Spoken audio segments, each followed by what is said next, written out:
Holy smokes. This show is brought to you by Datsusara. Go to dsgear.com and use code word Joey to get 5% off their extremely high quality functional gear that's made with hemp textiles. They have bags, gis, rash guards, and more like the fanny pack that Joey loves so much. Go to dsgear.com and use code word Joey to save 5%. Show is also brought to you by Onnit.com. Go to Onnit.com and use code word church to save 10% on all of their amazing optimization products. They have Strongbone, ShroomTech Immune, ShroomTech Sport, and the famous Alpha Brain. It's Onnit.com. Use code word church. There you go. Oh shit. Kick that fucking muley. I want you to break the fucking speakers. I want to have to go to the doctor. What is this, Lee? What am I, 10? Kick this shit. This ain't no Disney Channel. Let's go. Get the people excited, cocksucker. There you go, motherfuckers. Drop it. Lee Syatt, Jimmy Shubert, Joey Diaz. It's a Wednesday night, motherfuckers. Let's do this, cocksuckers. Lick it, flick it, stick it. Oh, shit. Ha ha ha! It's Wednesday night, you fucking mooks. Let's put this fucking night together, huh? Kick that mule, Lee. Kick that fucking mule. Let's do this shit. This is the SOS band. This is when black people were black people. They didn't give a fuck about Oscars. You know what I'm saying?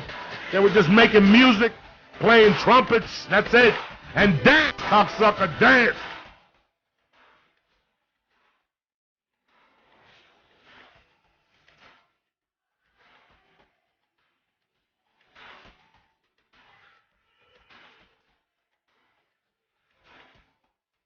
Oh, shit. Wednesday, June 29th. Not the way I see it. Oh, shit.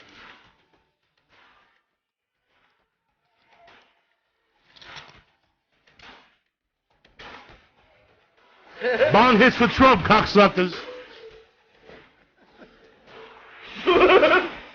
Almost electrocuted myself here. Kick it, Lee. What's happening, you bad motherfuckers? Uncle Joey here, the church of what's happening now. You fucking savages out there getting ready for the 4th of July weekend and shit. Flags, hot dogs, fat fucking people with tattoos on their calves.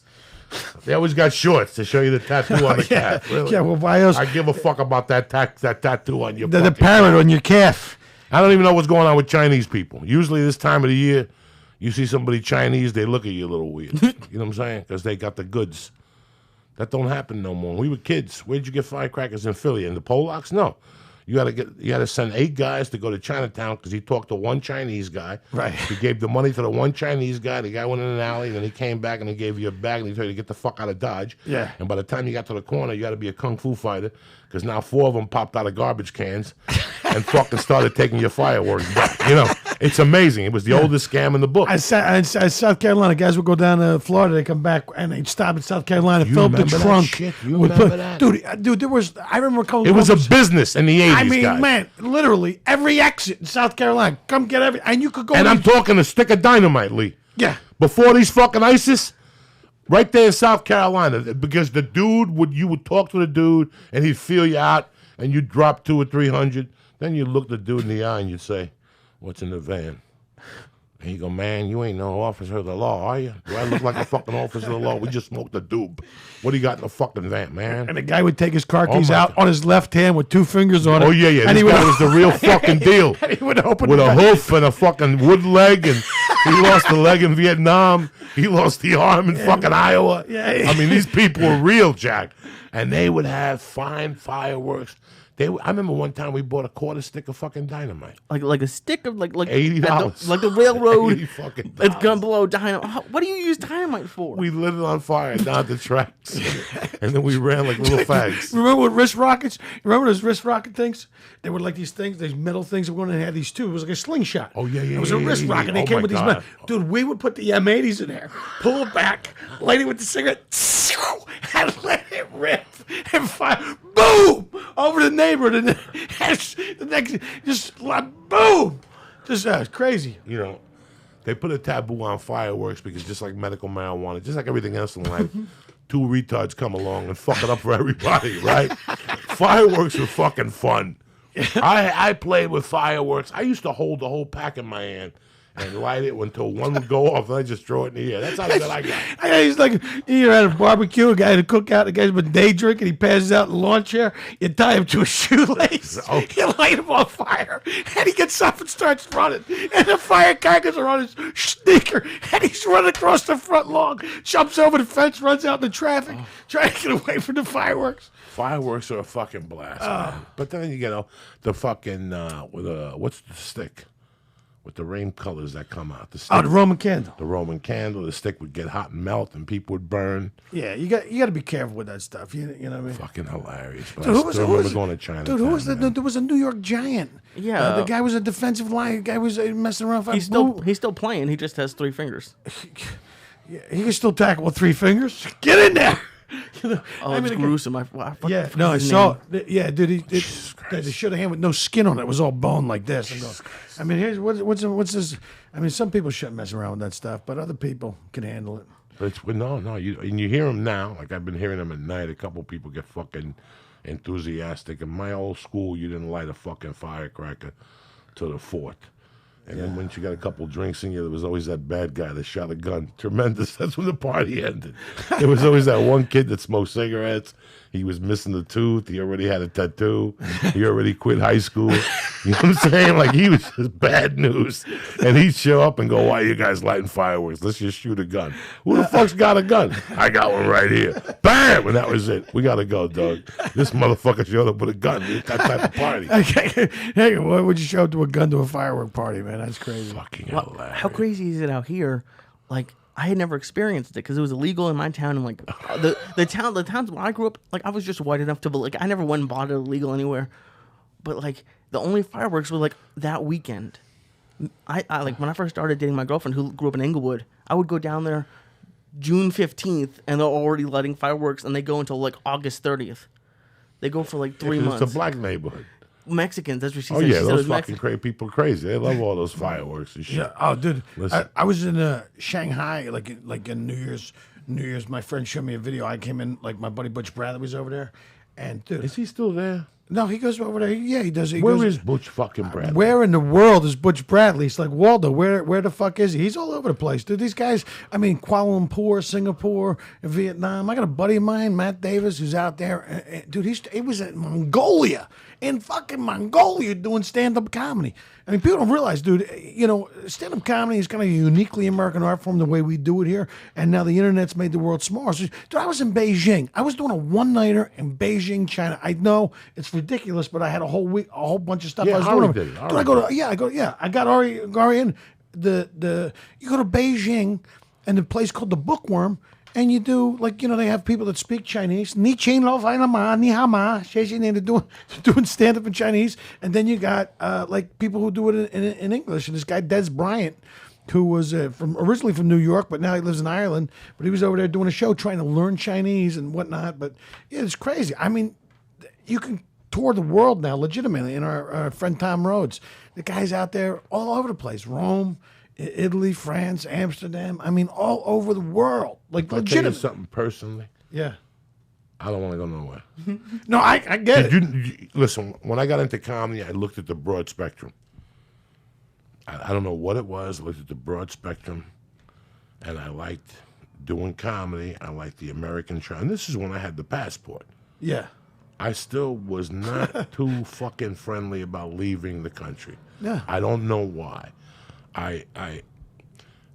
It burns me up when somebody comes up to me and I go, who's that guy? He was funny. And they're like, that's such and such. He's fucking huge in Australia. But he's American. You know, it's like somebody was telling me that Jimmy Jeffries doesn't sell tickets in Australia. He only sells tickets in America. And he sells tickets in America. You know, it's vice versa. But I never understood. I always thought the party was here. Yeah. I had an understanding from the beginning. I was going to be a stand-up comic. I didn't know about movies or TV. We were talking about this before this started. Yeah. But there was something I wanted to do. I didn't know what. I thought that the stand-up would lead me to somewhere else, you know? Yeah. And when I got into it, I said, if I'm going to do it, it's because when somebody comes up to me, this is a selfish statement to me. When somebody comes up to me, like I had a certain friend of mine that came up to me crying one time. this and this. I don't get spots at the store. Nobody loves me. I don't have an agent. And then a week later, he's telling me how he's going to Belgium for 3 weeks. I go, it's pilot season. Yeah. What Belgium? What are you talking? What are you fucking crazy? But I don't say those things no more because it's really none of my business. Right. If you had the choice between being in like a lower market here, let's say Detroit, whatever market you want to say, not LA, New York, or be like in the top market in China, would you rather be in America? Like, do you think it's more valuable? Dude, there's 1.8 billion people in China, dude. Even if 10% of those people like you, I mean, you're moving tickets. I mean, but the funny thing is, I only do those trips because, I had been all over the United States. I've been to, I started in Florida. I did some triple runs. I could go to Detroit for the 10th time or Chicago for the 9th My time. brother, I'm not here to judge. I'm just saying what no. was going to work for me. I feel weird when I go into international waters. I'll never forget, I got a fucking job in 2000, a movie in Jamaica. I got fired, but I was happy. Because as soon as I saw those chickens in Jamaica and I saw what those people were eating, that's when my party ends. I don't give a fuck how much reefer they had. I got out of there in a day. I was in Jamaica for a day. Who goes to Jamaica for a day? Uncle Joey does. Yeah. I don't feel comfortable. I love to go to Cuba, but I know that fucking anxiety button would hit. Yeah, I was... Especially if I got to sleep in somebody's house on a fucking... what's the name? I have to go. I got to go to Cuba. I did one of those armed forces entertainment tours, and we toured through South America. I got to go to Guantanamo Bay and do shows for the military over there. So you're actually in Cuba. We had Sunday off. They get these pontoon boats. We rent these pontoon boats. We go out into this one area where we're allowed to go. I'm out there swimming, looking for sand dollars, smoking this Cuban cigar and drinking beer. And we're hanging out with these guys from the military base. So, everything's groovy. And I'm going, I mean, where else? And I think it was Thanksgiving. I mean, it was like a Thanksgiving. We're sitting there, we came back, we ordered some pizzas, and we watched the football games. But I'm going, I want to do that stuff before you can't do that stuff. I mean, Europe's going to fall. You can't. I was just in Brussels, in Netherlands, and I was in Kosovo. I was in Venice, and we flew into Munich, and we did a couple weeks in Germany. But I want to see that stuff before you can't see it anymore, because eventually the way the world's going, I mean, you look what happened in Istanbul the other day. I don't want to be in an airport like that when that shit happens. I got news for you. God forbid, but Yeah. listen, it's a cold reality. I was telling the people in Philly, because they understand my fucking lingo. They probably they live in Philly. That when I got on the plane, I'm high. It's 6:25 in the morning. I smoke on the way to the airport. I smoke at the airport, and I get sizzled at the house. I have breakfast. I make a nice, big, healthy breakfast. I have a protein smoothie. But to do all that, I got to get my appetite going. I'm one of those guys that has to have water, coffee, and then I got to wait an hour to get hungry. Yeah. I can't do that because that food at the airport will fucking kill you. Oh, it's bad. That food at the fucking airport will kill you, guys. Just the germs in that place. Would you get off a handrail? Some kind of, get one of these little kids, one of these little carriers walking around. I petted a monkey in a zoo, and now he's got the handrail. You got the germ, and actually you got flesh-eating bacteria on your left pinky. And these are all things that are funny to us, but it's a fucking reality. No, it is. I'm sitting there stoned, and all of a sudden, this lady walks on with the biggest dog you ever saw in your life. And I'm sitting there thinking to myself, how scared can she be? She has no idea that I've already put it in my mind, guys like you and I, we're on the road 20 weeks a year. That's 40 planes without connectors, okay? If you throw enough spaghetti against the wall, it sticks. Eventually, God forbid, again, we're going to end up getting shot at one of those fucking airports or blown up, or a plane will go down, because we fly more than the usual person. Yeah. And I know the odds are high against a plane going down. But look at all these planes going down in Europe. These guys already got the taste for it. These planes just didn't disappear. I love how the media tells you these planes just disappeared. Really? What happened? Where's the fucking... These planes just didn't disappear. Somebody's shooting these fucking planes down.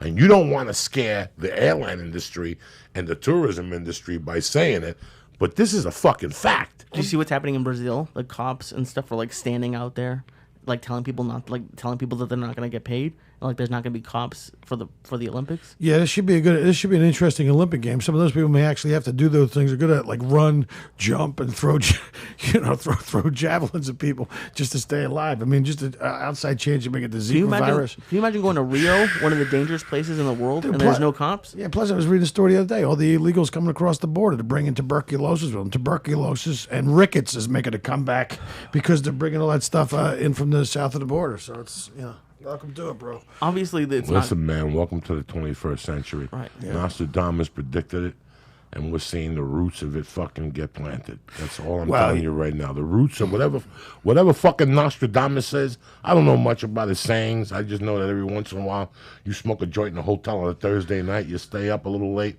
and it's a story about Nostradamus on Discovery, and you caught it at 12:32. So you got 28 hours to catch on to whatever Nostradamus said. But by that time, they're already saying how much of a genius he was. He foresaw this. He foresaw that. He foresaw this. So now you sit here, and if you think about what the fuck he said, these are the seeds of it.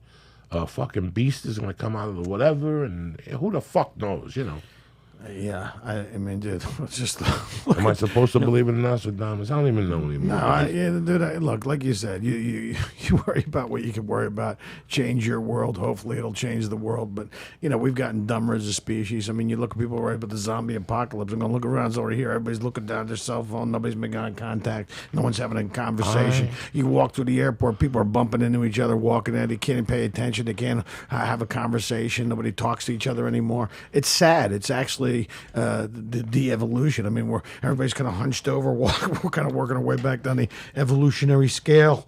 I got to tweet. I got to take pictures of my food. I got just pay to look up and live before you get hit by a fucking car or a bus. To be completely honest, I get anxiety now sometimes if I don't know where my phone is or if I haven't checked it for a while. Like, not if I'm doing something, but if I'm just sitting at home and I can't find it, or I'm a little bit bored, just a tiny bit bored. There's rehabs now to get people away from their phones. Yep. And there's rehabs now to stop people from playing games. Yeah, video games. And this is a fucking reason. And I got to tell you, my old school I don't understand it. You put in the thing, if it rings, you answer it. If not, I don't want to play on my phone. I'm like, listen, man, I don't have these fucking stories because I lived in a phone or because I played Nintendo. Yeah. Or because I played Super Mario or because I played Monopoly. Or because I played any fucking games. These stories are because I never fucking played games like most kids. And this is what I played instead, the game of fucking life. And you get your ass kicked, and you get thrown out of places, and your credit goes bad, and your wife leaves you for other fucking people. But the game of life, you got to move forward. Yeah. So if you want to sit there and look at your fucking phone and Twitter and whatever, listen, I love Twitter and I love Facebook, but there's a time and a place for it. Yeah, exactly. Saturdays and Sundays, I want to enjoy my life around. I'm in a hotel room. I want to be twitting and taking pictures and showing you whatever. I love doing periscopes and smoking dope with people, but I don't want to do it every fucking day. Yeah. I want to keep you on edge. I want to keep you in suspense like fucking the Twilight Zone. You know what I'm saying?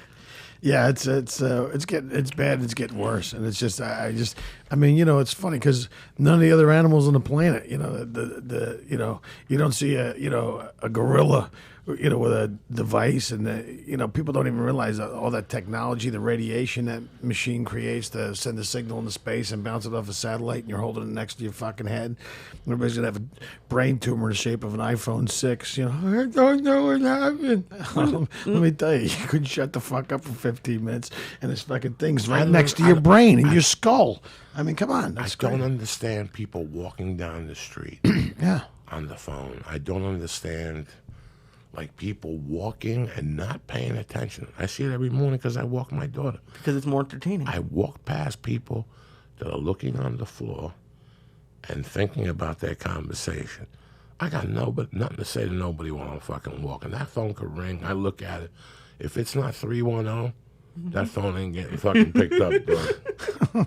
You have no idea. Yeah, I know. The phone. People think I fuck around. When I'm out and about and I'm doing business, and I got 2 or 3 people around me and shit. I just had to call that girl back because I hadn't spoken to her. She left me a couple. We've been playing phone tag. Besides that, if you call me now, I don't give a fuck. Yeah, my phone is a way for me to keep in touch with the world. It's not a way for you to call me or like I check my Facebook status. I mean, you know, my nephew would come over. When my nephew lived with me for like a year and a half. He's up there. He, you know, come home from work. He drink Red Bulls and Cheetos, and you know, the kid lived like a rock star. He never left the house. He's on Facebook and social media. I'm going, dude, you got to get out and live a little bit. I'm trying to write a book, and I outline and I outline and I outline. I'm to a part right now where I'm about 17 and a half. And Jimmy, there's times I gotta stop and cry. I gotta stop and cry. I'm up to the part right now where I really didn't know. I was living with a family. They were feeding me. I wasn't paying rent. I was going to high school. I had friends. I was smoking dope. I was selling a few pills, you know, and I didn't know what the next day was going to be. I was just in the back of my mind hoping that the death certificate was wrong. You know what I'm saying? Like hoping that my mother wasn't dead. I would go by the house every day just to see if maybe she was at the track or something. That's how crazy it got you, you know? But I'm thinking about the events I used to do. Like I'm trying to list of events, and I get sad because I got friends who have kids, and their kids weren't doing what I was doing at fucking 17 and a half. Yeah. It embarrasses the shit out of me. It embarrasses the fucking shit out of me. Well, it was different times, dude. And, you know, you did, like, I didn't... But why didn't I stay home and play Mario Brothers? Why did I stay home on a Saturday night like most kids and watch Saturday Night Live? And on Mondays, they would giggle in the hallway about You how said funny it yourself, you're busy making fucking stories. You can't do that shit. Look, you know, you can't, you know, Sam Kinison used to do a bit about, like, you can't write those bits unless you live those stories. You know, one day you're out, you're drunk, you pass out, and you wake up and you're laying right next to a fucking really bad grilled ham and cheese sandwich. You go, oh, that looks like, you know, fucking Dr. Ruth's twat. You know, but you can't write that joke unless you pass out and you wake up next to the sandwich going, you know, I mean, I don't mean to, but you know, the other thing is too, I think about, you know, my motorcycle accident, almost losing my fucking leg, all that stuff, and you don't have fucking time to like, you should be in fucking therapy after stuff like that happens to you and try to work through it and figure it out. You don't have fucking time, and you can't afford to because fucking life's fucking moving, you know, you gotta, you know, there was a couple times where you go, oh, fucking, what I was even thinking, I should have, I mean, I didn't even know how that would have affected me, or, you know, it does. I mean, you know, we know more about it now than we did back then, but Jesus, I mean. Well, you don't know you're going through it while you're going through it. Yeah, exactly. So you pass it, and then you sit there one day and go, wow, what I was going through at that situation was a little fucked up. Yeah. And it's like I lost 10 pounds when that person stopped talking to me, or it was just a weird situation at that time. But you don't know you're going through it while you're living through it. It's just a bad day after another. You know, it's weird when you see somebody going through a bad patch in their life. You know, you see people who, for 3 years, just bump into a bad patch in their life. And a lot of things could happen in those 3 years. You could be weak enough to join ISIS. In this society today, you could join ISIS because you're weak and you couldn't pay your mortgage and you hated the government. You know, you could get a gun and go to Kmart and shoot 18 people and shoot yourself. You could shoot the dog. There's so many options out. I didn't have those options. Yeah, well, because, you know, you say what the fuck you want, but you never did that. I mean, dude, everybody goes through a lot of shit. I think the way you handle adversity, I mean, but you think about like mental illness in this country, and there's a book out called The Sociopath That Lives Next Door, and they talk about all these different mental illness is such a stipulation on. I mean, I would never even entertain the idea of running through a fucking Kmart with an AK-47 and just killing fucking people. I don't, you know, as bad as things got, I never did anything like that. But you're right. You know, sometimes you got to get through it, and you stop for a minute, and you look back, and you remember going, wow. I'm lucky I made it alive. I'm still on the right side of the grass. I'm still breathing. I'm still in there fighting. I'm still pushing that fucking rock up the hill. I'm still trying to live the good life. I mean, you know. I grew up in the 90s and early 2000s, which is like early, like the start of the Pacific, whatever you want to call it. But I still Generation Snowflake. I still remember in elementary school the kids who we hated were the crybabies. The kids who would cry if you didn't do anything to them, or always just complained or whined. And it seems like we're not doing that anymore. Like it seems like the crybabies have the internet, and they're very vocal. Yeah. And well, no one, the whole world's upside down. In 90, I was outlining, I've been outlining the last month or so, just because you have to know what you're going to write about in the future. And sometimes you get stuck, and I go, let me work on something else. And I was thinking about 94. Like, I lived in a one-bedroom Rocky apartment. There was a bench, a Sony Trinitron, a couch, a mattress in a room that the mattress was so big, it took the whole room. You couldn't open or close the door. There was no furniture in there. It was just a mattress. you just fell in the bed. Sometimes I wouldn't even change the sheet. It was one of those things. And it was my Rocky apartment. And at that time, I was so happy to have that apartment. But I had this fucking loneliness at that time. I didn't know I was going through it until years later. Yeah. Until a couple of weeks ago, till I was writing it out. The loneliness I had. Like, I was doing stand-up. I had friends. But when I would go home at night, it was the loneliest I had ever been. I'd be fucking alone with my blow and a fat tire. Every 90 days, I bumped into a freak at the gas station, and she came over, and something creepy happens or something. But I was so lonely as a soul. I don't even know. In 85, before I left New Jersey, I was on the lurk. I was hiding. So from January to June, I was always by myself. And I'll never forget that birthday, eating at my favorite Chinese restaurant in Fort Lee by myself on my fucking 22nd birthday or something. And now I think about how lonely I was, even though then, in the back of my mind, I thought it was okay. My night was made. I'm going to eat some Chinese food, walk over the bridge, get a $10 bag of reefer, and then just walk to like 100 and something, take a train down and come around the other end. I was pretty happy in those days. It's fucking crazy. Then I ended up robbing that Chinese restaurant. What are you going to do? You know what I'm saying? I went in there for lunch one day. The Chinese people wouldn't give me a tab. And the register's right there on the way out. I just hit it. There was 20s. I lifted up. There was a couple 50s. I ran out of it. I went back a week later because they had tremendous Szechuan shredded beef. You know what I'm saying? Did they catch you? No. Dude, they served me. They talked to me. No. I thought you were going to say. There was no cameras. There was an hour and a half later, I went back and robbed the place again because it was a Chinese. No, I was over there over the time, so I knew they didn't have cameras. I would look around. You know me, dog. In those days, I was just got an eyeball. And I would go in there one day on the way out. I'm sitting there for the fucking tab.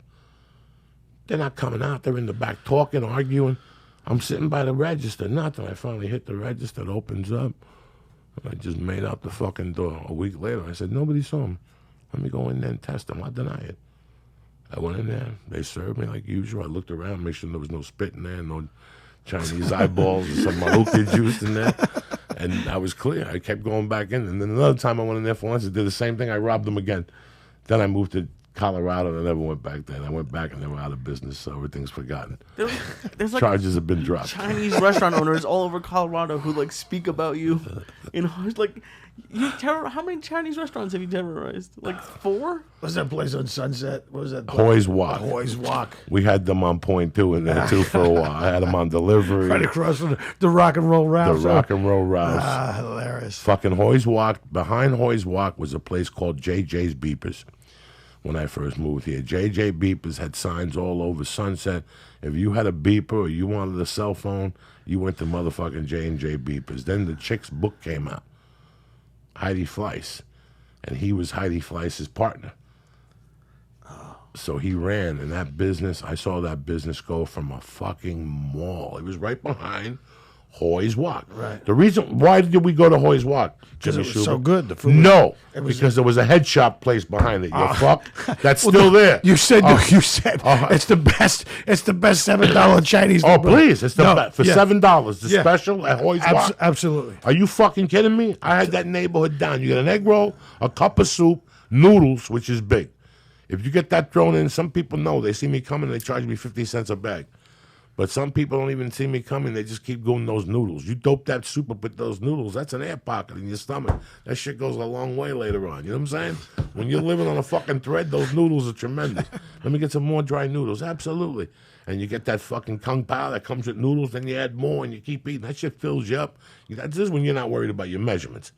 This is when you're just trying to survive. Yeah. You know what I'm saying? Yeah. When you're trying to survive, there's nothing like a Chinese lunch special. Oh, dude, let me tell you something. I mean, you talk about, like, bro, I was living at Cresto. We had a comedy store, and we had it down. We knew which happy hours. You'd go hit a happy hour, and they would put out the free food, tacos, and dude, you could hit three joints. What about a lunch buffet? What would you guys do to a lunch buffet? No, but this was just happy hour. They would just people would just put food out, and you go, oh, yeah, that place is. In LA at the time, there was only one lunch buffet, and I really liked it, Lee. And I haven't been there in 5 years, and I'm thinking of going next week. Acapulco. Oh, a Mexican lunch buffet? There was 2 Acapulcos in town here. There was one where the sports bar is now, on La Brea and Sunset, right down the block from Hoy's Walk. If you're headed east, there's a bar there now that you go to the right in there. They used to have Sons of Anarchy night in there, and somebody did comedy there. They have an upstairs on. You and me went there. We saw the waitress. Okay, that That place. That place used to be Acapulco. Oh, okay. When I first moved here in 1997, that place was Acapulco. But the other Acapulco is an echo. Like if you stay on Sunset, Right. once you pass the Scientology Center, on the right, you go that right, there's an Acapulco there. Tremendous lunch special. What do they have? $6. They have like some type of fucking meat with onions and shit. The fucking rice is delicious. They would have the soup would be off the fucking chain, and they would have condiments. You could dope it up and spice it up. They'd have tamales, not the best tamales. You got salsa, you had chips, you had cheese, you could enchiladas, But listen, when you're fucking struggling and you got $6, $7, $8, $10, you could fucking kill it there, dog. You could kill that motherfucker till you get to the comedy store and borrow a 20 for a late dinner, right or wrong? Yeah, no. That should have hold you over till 10:15. You could borrow a 10 from Jeff, the piano player, to go get a sandwich over at fucking Pink Dot. What I'm talking about is survival. You get up like Hoy's Walk in those days. I wouldn't walk into Hoy. Something happened. Somebody found a mouse in an egg roll, and that was the end of that fucking deal. You know us. We get one morning, and the word spreads. It's like Clint Eastwood came to town, the outlaw Josie Wales. The word spreads. We were going in there a long time. They had a tremendous Kung Pao fucking chicken. They had a tremendous lunch special, and then somebody found the mouse, and it was all over. Then I had to switch governments over to the fucking bookie joint. The one across from Rock and Roll Rouse. That used to be my office. They had a payphone out front. Next to the fucking Russian deli. Right across from Rock and Roll Rouse. Right now there's a weed store on that corner. That used to be a magazine store for 20,000 fucking years. Yeah. That was You used to run book out of that? I did everything out of there. I sold blow out of there. I fucking weighed coke in there. I forget the name of it. I used to go there 6 times a fucking week. And you rented an office? No, listen, fuck nut. The restaurant was so big. You okay? weighed coke in the restaurant? Listen to me. The restaurant was so big. They had a door that you opened up, and right away you had like 8 boot-type style tables. And then they had a fish tank. If you went around that fish tank, they had a little private room back there, like tables that you could sit like this. So I would show up 5 deep. You know who I had lunch with there? Anderson Silva. I took Anderson Silva fucking there to lunch with his manager and his whole fucking team. They were like, where do we go eat in Hollywood? I go, I'll meet you. And I took them in there and we ate Chinese food like kings. They even throw in, no, they don't throw in a can of soda. They just throw in the basics, the soup, the fucking noodles. Glass of water. The egg roll that tastes like ass, which you trade for a fucking, whatever. Give me the pork fried rice, I'll give you my egg roll. Because you don't get pork fried rice, they give you that vegetable egg fried rice, but when you throw the fucking beef on top of it, it all tastes the same at the end. I get it with white rice anyway. Why are we talking about Chinese fucking lunch specials? Fucking Turkish people are fucking getting blown up 42 at discount. And the beauty of it is tonight I'm watching World News Tonight, and they're interviewing fucking a couple. We're going to Turkey. You know what, man? Everybody wants to be a fucking hero. The other night I got sucked into that movie about the avalanche, the fucking people who go to the top of the mountain, and then they started dropping like flies. And I'm thinking to myself, in all 20 of those people that went up there, I didn't see one Spanish person or one black person. Because they don't think about that shit. Yeah. Wait a second, you got a chance of never coming back and you want to climb a mountain? What is the fucking purpose? I never saw the fucking movie. I'm sitting there, I watch it because of the actors. Yeah, to say we did it Yeah, Why? Because it was there. And they killer set up the selfie. camp and the balloons and killer the- selfie. And you got to go in the winter and there's storms up there and lightning and okay, that's nice. You want to walk halfway and take a picture, mind your business, and go home. I'm with you, but you're gonna go up there and pitch a fucking tent like some shit only certain crazy fucking people do. But there's also people who watch the Periscope tonight and said Joey did 18 fucking bongs. That's just ridiculous. So, you know what I'm saying? People who live in glass houses shouldn't throw stones. That's a moral of the fucking story. And I obviously it's not going to do anything against the bomb, but I was actually thinking about like what about getting bulletproof vests? I know it's not going to do anything against the bomb or a plane going down, but And do what with it, Lee? wear it. Have you ever put a bulletproof vest on? Nope. Okay, they weigh 22 fucking pounds on top of what I'm walking with in luggage. That's number one. Number two, listen, Lee, when it's time to go, it's time to go. Unless you get 20,000 and get one of those thin shirts that is bulletproof. But look at the size of your head in the mirror when you go home. It's pretty tough to miss that fucking thing. I know. You know? It's like my head. I'm a goner, but From 1,000 yards, you could hit my fucking head with a fucking peanut and a fucking potato thing. Are you crazy? Unless they make head guard for us, that even our eyeballs, because with our luck, we'll get hit in the one eyeball that's open. You know what I'm saying? to be honest, I mean, you guys were just saying you have to go out and live and make stories. How you have to be a little scared now to go out to malls and bars and Stay away from large groups of people. That's one. Maybe that's why people go do that. What they try to do with Mount Everest to get away, because there's not going to be a crowd of people there. Yeah. But avoid any place. They like soft targets and they like high number counts.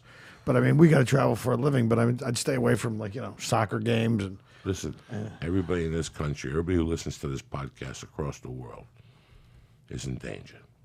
You'd go to get coffee now. Yeah.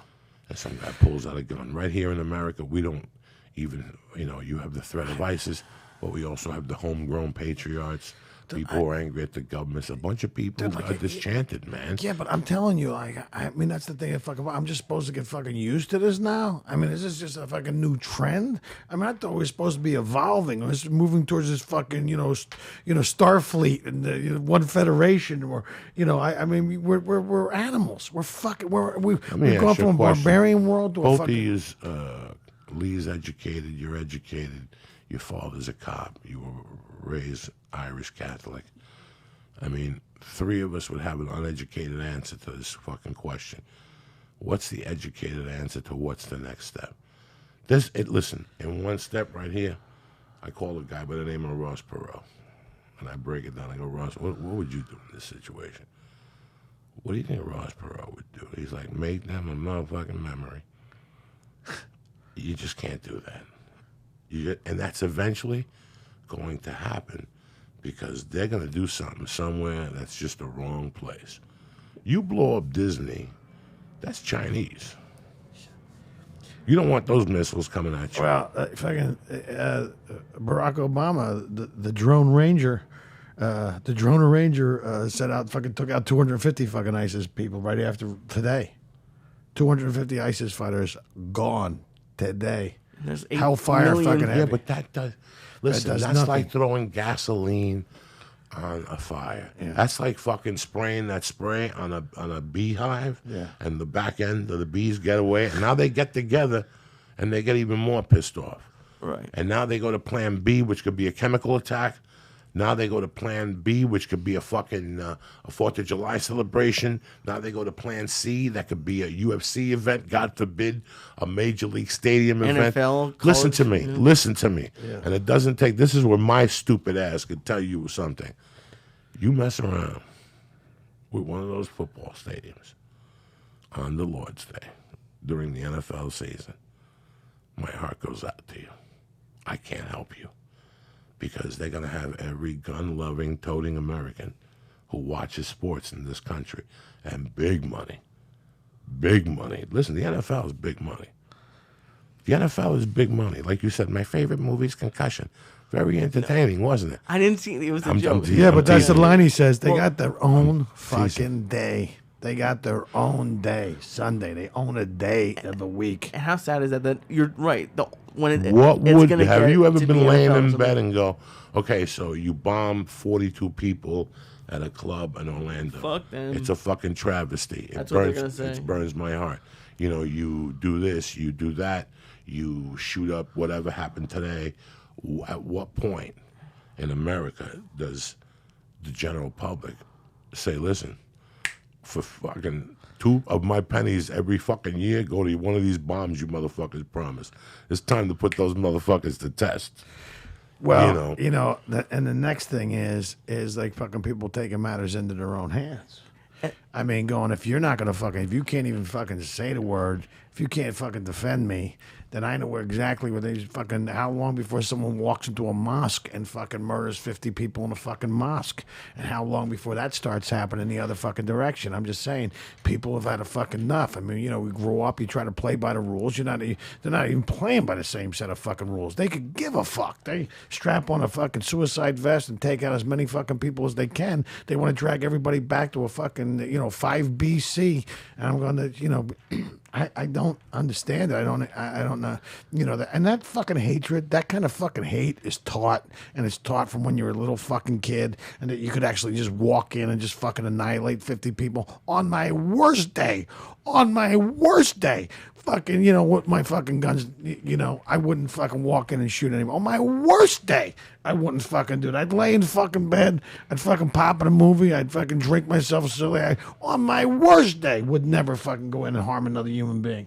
I mean, I just... Okay, but listen, there's people who have mental health issues. Well, that's a whole There's nother people boat. that one day they're sitting there with a gun that they're going to kill themselves, and now those voices outside are at the fucking local supermarket. I want you to do something real quick for me, because I do it fucking once a week as a reminder. I do it maybe sometimes on Saturday nights. Just close your eyes and think of being at your favorite sandwich shop with your fucking girlfriend, Lee. Jimmy Shubert, you travel to Chicago, you're with this fucking attorney and you're minding your own business, and all of a sudden you hear fucking high artillery gunfire. That's a reality. That's a reality. That's a reality today. When you leave the house, you got to kiss the cat now. You got to hug the dog and say, you know what, it was a good one. I don't know if I'm going to go back. I got to go to fucking Ralph's. Because now it's fucking sad. I feel bad for my daughter. I feel bad for children who are 13. I got to see this every day. Fucking Disneyland. Listen, they do something to Disneyland. What do you think happens? Let's pretend in your farthest imaginary as an American, they fucking put a bomb inside Disneyland, which I hear security is fucking tremendous now. I hear security is so good at Disneyland, it's annoying. This is from a friend of mine that is a habitual Disneyland guy. Wow, that's great. But that's true. But I mean, if they're wearing a bomb, all they have to do is get up to the ticket area. Can you imagine? Yeah. What would you think? What would be the public outcry? I mean, the public outcry would be the only way we're gonna vote for you is if you say what we want to hear. I think it's already at that though. Well, no, it's already at that. And you even look at the Brexit. I mean, everybody's they're going crazy. Well, people go there. I go fucking. We did it first. We were the original fucking Brexit motherfuckers. Have you seen Have you seen the videos of what's going on over there? Like it's like they're like even more. Like racist, anti-Muslim stuff they're yelling at them on buses. Yeah, but because they want their fucking country back. They want their fucking shit back. They want some sovereignty. The European Union fucking rules them. They override their judges. They tell them who can get into their fucking country. And these people, they want their fucking lives back. I don't fucking blame them. I mean, we can't, if we're not moving in the direction of fucking Starfleet and fucking everybody gets along and live long and fucking prosper and all that shit, if we're not having a spiritual fucking revolution and everybody's just start blowing fucking people up, then by all means shut it down. I gotta tell you something, guys. I don't know. There's a reason in the movie Sleepers when the guys are talking politics at the bar and the guy from Sleepers says, go over there and tell them a change of conversation is necessary. No religion and no politics. The same thing is happening to me right now. This is one of the first podcasts in a long time I've done that I just got stressed out for a minute. Yeah. So we're going to change this Change topic. the subject. There's nothing we could do to change it. No. What we were talking about that was interesting was Saturday night I'm in the fucking green room at Helium. The weekend went great. And Eleanor brings her 2 brothers in, Billy and Johnny or whatever, fucking great guys. And, yeah, they're great. And as they're leaving, I go, it's funny, the Schubert's brothers showed up. That's fucking weird. And I go to the hotel, I sleep 2 hours, I get up, I go to the airport. Thank God I got up early and went and got 2 eggs from the fucking Greasy Spoon around the corner from the hotel because there was nothing to eat at that fucking Philly airport. Yeah, it was early. The pizza place was closed. There was a pizza place when I landed on the way out. I go, oh, shit. There's breakfast on Sunday, a nice little slice of fucking pizza, but to go, shit. They had those old fucking cancer eggs with that French toast that looked like fucking death. Thank God I ate that. But I'm sitting there minding my own business. I go, yeah, Schubert's brother didn't come. And who comes fucking hopping along but Jimmy Shubert at the airport, happy as a pig and shit. It's a 7:25 fucking flight. He's a professional. You see what I'm saying? My flight was at 5:30. I flew from Pittsburgh to Philly. I get there and I'm catching a 7:30 connector, and then you call my name. I turn around. It's Joey Coco Diaz, as I live and breathe, sitting there by himself, away from all the. I'm in a terminal by myself. Yeah, I don't want. And then when you came over, then the couple sat in front of us, and I had the fucking because it was a Dominican Republic. So next thing you know, I had fucking Telemundo in front of me. I had them all around me, and I'm like, Jesus Christ, how did this happen now? Nice. No, there was a Dominican couple behind me that was cool as fuck. But we were talking about comedy and how in 1997 we were going to Hoy's Walk, and you had a deal, and you took me to lunch, and you showed me where to get headshots in that place. Yeah. There used to be another place that we used to go to, but the dude died and left the Chinese widow. And then one night, coked up, I called her up and asked if I could eat a monkey in Chinese. You learned how to say it? No, I just asked her right out. There was a place that's now a porn video Russian place. Okay, so Rock and Roll Rouse is Rock and Roll Rouse, okay? This is crazy shit. Rock and Roll Rouse is Rock and Roll Rouse. Okay. Right. Over here is the Wheat Store, the Russian Zone with Natasha. And then I used to get a haircut there just till 2 years ago. From 1997 to 2 years ago, I got a haircut there every 6 weeks at that place. I went back to that neighborhood. I always loved that neighborhood. Yeah. It's just, if you're not doing blow and getting your dick sucked and going out every night, you shouldn't live there. Like when you said, I think I should move to Hollywood. No, you shouldn't. Because you're going to hear sirens all night. The valley is quiet. You move to Hollywood, you hear screams and yells, and it's foot chases. Fucking crazily. You know, you go to Rouse in Hollywood at 2:30 in the morning. I dare you to go to Rouse at 1:45, Rock and Roll Rouse, and see how many people go in there and buy fucking cases of beer because the place is shutting at 2. That place, I've seen people from all sizes go in there at 1:45. People online jawing online, knowing that this is it. This is the final frontier.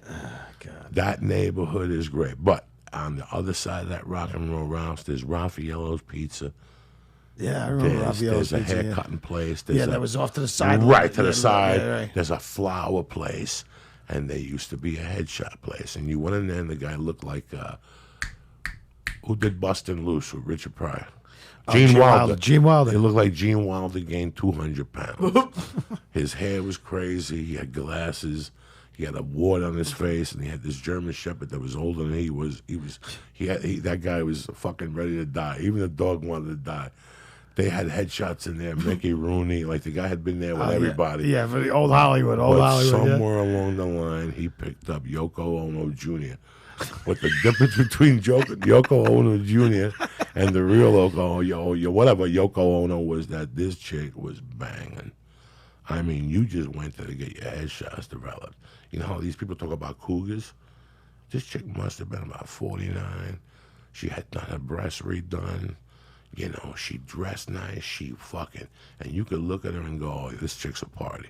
It didn't take you long to know that this chick was a party. Ricky Cruz was out here then. Me, you, Ricky, Jody. There was 30 people who got their headshots done there. Yeah. We all went in there, and he was family. He'd let you take it on the arm and come back a week later. You could pay him a little bit. Because in those days, it was $129 for 300 headshots. Yeah. Now, you know what it is? $22.50 for 100 of them because they're dying to give them away. They don't use headshots in Hollywood no more. No, I know. It's all electronic. So people are like, fucking, we'll give you a picture. We'll take a picture and give it to you for free. Just come and use our machines. Yeah. There was a place across from Rock and Roll Rouse that was huge. It was like a printing world. They're done. They're down to a little fucking one little Korean dude and a fucking by himself in there. They got a police sketch artist. It's just well, you see how the business has changed in so many avenues. But anyway, we go in there over the holidays. You know how every January you get new headshots. So we went in there one day and the place is closed. There's been a death in the family. What the fuck happened? All right, maybe the old man's mother died. We went there. The one week it's open. I go there, and the wife is there. And I go, what's going on? Where's Mickey? And she goes, Mickey passed away. She started crying, and I could see her cleavage. And right away, I'm getting bad thoughts, like a porno movie. I'm going to take her in the back and give her a stabbing over all this agony and shit. I was all coked up in those days, dog. I was walking around in a fucking sexual overtone. You know what I'm saying? In those days, I'd see a fucking chick homeless, and I'd have thoughts. Like maybe I could talk to... You know, when you're doing blow and shit, your fucking mind is... You know, you want to talk about oh my God. A part of my... You know, people always hit me up with addiction questions, and I tell them, listen, get the fuck out of there. I know you got a problem. I know how it was. I know it's going to take a while to think about it, but do yourself a favor, get out of there. Because once you're out of there, you're going to look back. You know how, and I always say this, you know how white people walked out of Amistad covering their faces? Yeah. That's what you do by yourself at night when you think of some of the shit you did on the coke and what you did for the coke and what time you had to go and who you borrowed money from. And so I think of all that fucking addiction shit. Yeah. And that's another thing that you look at and go, where the fuck was my head at? Yeah, well, maybe, you know, I have some experience. Like, maybe you don't realize, and you were self-medicating because you didn't know how to fucking handle it. Let me ask this question. So I don't want to interrupt nobody here, but I don't even know what self-medicating does mean. Well, shit, dude, you got fucking shit going on. And you go, for years, people talking about son. He's self-medicating. I do a couple bumps from time to time. I don't know what you're talking about. No, but I know what I'm saying. But, bro, yeah, that's the problem with that shit. There's no a couple bumps here, a couple bumps there, but before you know it, it's fucking 7 o'clock in the morning. I saw a kid doing coke supposedly on Periscope last night, and it finally happened. I will say this, though. I'm glad social media wasn't around when I was doing that shit. Listen, at the point I was at in 2006, if Periscope was around, and I knew what I knew now, at 1 o'clock in the morning, I'd rent a hotel room from a space unknown. I'd have somebody else go in there with a fake name so the cops couldn't even find me. I'd change the hotel room around. I'd take an 8-ball and just snort it on camera, make noises, and show me crawling on the floor. And I would charge like $22.50 a minute. And I would be the #1 show on the internet. Jawing, hiding, looking from cameras, snorting fucking sheetrock. Working the peephole. Working the peephole. You had the peephole. People. When you stayed in a handicap room, you had two peepholes. You had the regular people and you had the handicap peephole. And if you get in there and you work both. Oh my God, you can work both peepholes and shit. You wake up in the morning, you're like a raccoon. You got little black eyes and shit. Oh my God, I would work a peephole. I would work the fucking underneath. I would lay on my floor and look underneath the door thing and look for feet walking by and shadows and shit. You have no idea, Lisa. No, I've heard stories, dude. I've always said, like, what's the most paranoid you've ever gotten? You hear that stuff? It's crazy. What story? One night I got so paranoid with you up here in fucking Gotham City there. I had basketball the next day. I was shooting basketball. And we went to your house and we drank a gallon of red wine you were saving for sauce on Sunday. I had to argue with you for an hour. Jimmy, we got to drink the wine. I can't. My girlfriend's family. Jimmy, I don't give a fuck about your girlfriend's family. We got to drink this red fucking wine. I don't give a fuck. We drank the red wine. I get home at 6. They call. My call's at 7:30, and I'm the first scene up. I've never shot nothing in my life. Here I am at the fucking Coliseum downtown, coming down off a cocaine binge with Jimmy Shubert that started with spaghetti and meatballs and Monday Night Football. Were you talking about my Denver? fucking God. Forget God. about all that prediction shit. This started as a simple night. Go, Diaz, I got an audition tomorrow. Come over, we'll read the sides, and we'll fucking eat some spaghetti. You have to have it in my sauce. I invited Carl LeBeau over too, so me, you, and Carl. Carl don't show. We went over the sides for a minute, and then you went in the back, and you found the package from 1982, and you got it started, and that was it. Yeah, we'll do one more. Can you call your guy? How much you got? 60? I'll put in 100. Next thing you know, it's 4 in the morning. You got one window. Oh my god! And I'm working the other fucking And dude, window. that wasn't a big fucking bar. There was nothing in that place. It was a fuck. There was. I had a fucking a shitty couch. I had a futon. I had a stupid desk with a fucking computer, and that's all I fucking had besides the clothes on my back. That was like my Rocky joint out here. Remember that little apartment? I had a nice little kitchen, but it was like, I mean, dude, I had, that's what I was, You were one of the last people. That was so embarrassing to me that night. Like, you never repeated it. You didn't remember because you were looking at your own window. You were having your own dilemma. Yeah. And I was having my own dilemma. And I said, that's never going to happen again. I can't get paranoid around people. Yeah. At that point, I was getting half paranoid. If a chick was around, I would get half paranoid. If I would get coked up with somebody and they got paranoid, it was over. Yeah. I remember one time I smoked crack. I was on probation in Boulder, Colorado. Oh wow. I'm on fucking federal probation. And at this time, my buddy was suing people left and right. I had a friend in Jersey. All he had to do was get rained on, and he'd get 30 G's. He had this Jew attorney that was ruthless. This guy sued a guy on a bike that was going down the street, got cut off by a car, hit the sidewalk, bumped into his wife. He got 130 grand for that. This guy was suing people left and right. He was carrying a bathtub. He cut his finger, 160, and he snorted every dollar to the lender. You understand me? But I'm one of his coke fiends. You know, he would just call me and go, "Hey, hey, Cokes, I'm thinking of coming up." And he'd just jump on a plane with some other fucking sketch, and they'd be going for 2 days, and they'd get here with 3 8-balls. And we get a hotel in Boulder. And I remember one night we're sitting there playing simple cards. And they're like, "You never smoked it before?" I'm like, "I never smoked crack." And they're cooking crack in the microwave. What? And I took 2 or 3 hits. And guys, I was hiding in the shower because I was on probation. Yeah. They got coke on them. You know, on the way to the hotel, if you see a cop eating a hamburger, even though he's eating a hamburger, in your mind, he's there to watch you. It is the creepiest paranoia. Yeah. And you keep doing it. And doing it. You know, they've said that, and yeah, because towards the end, I think I wore out of gear, and that's what it was. When it was no longer fun. You would just get that paranoid. But I mean, they said at the height of cocaine paranoia, your brain rivals that of a schizophrenic. Like schizophrenics, that's what they feel all the time.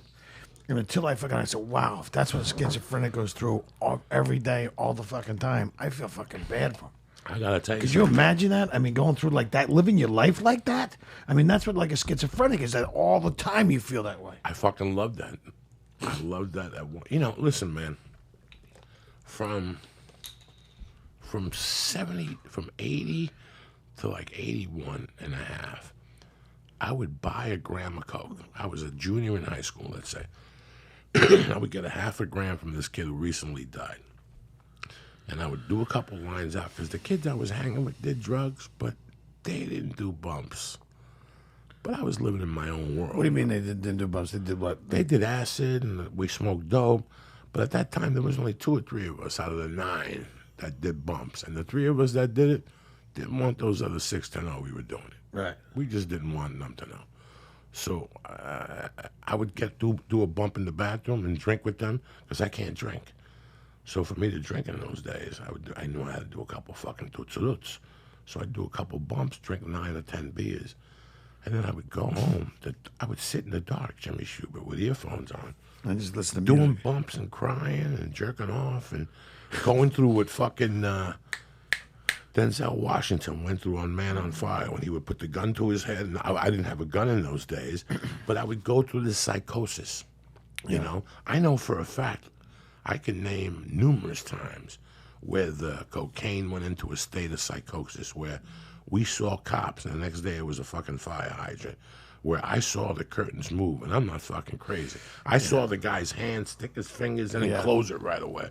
You know, I saw, I dumped an ounce of coke one night. I saw fucking, I thought they were dogs.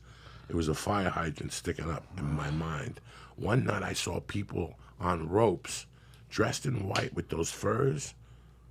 Like with, 007 with style? machine guns coming down from the trees in Colorado. I was in a trailer on a fucking furlough, snorting an 8-ball, coke fell. I'm on my hands and knees licking it. I think these guys are coming into the fucking door. I'm jerking off in a fucking bathroom in a trailer. You know how many times I jerked off on a plane, coked up in a fucking bathroom? You know how embarrassing this is? Yeah, that's a fucking embarrassing drug. I mean, you telling these stories, dude. My stomach's Oh my turning. God! Oh my I God! mean, just the sickness of like, you know, because it wasn't. I mean, there was a point where you overdid it. It wasn't fun anymore. And I just said, I'm not fucking doing it anymore. I'm just not. And I'm glad I did. I'm glad I outgrew it because I had to run there. And I was touring with Kinnison. I mean, this guy was gonna fucking, like an ounce. I mean, the shit was always available. I mean, back then it was just different times. But people were giving it to. It's like weed now. Yeah. He was Sam Kennison. Who didn't want to be able to say, I just did some blind with I just delivered the announce to Kennison. Oh, you're so. Who wouldn't? Can you imagine being able to do a bump with Sam Kennison? You're hanging giving out there. the There's coke? fucking Billy Idol's doing bumps. There's fucking Ted Nugent's hanging around.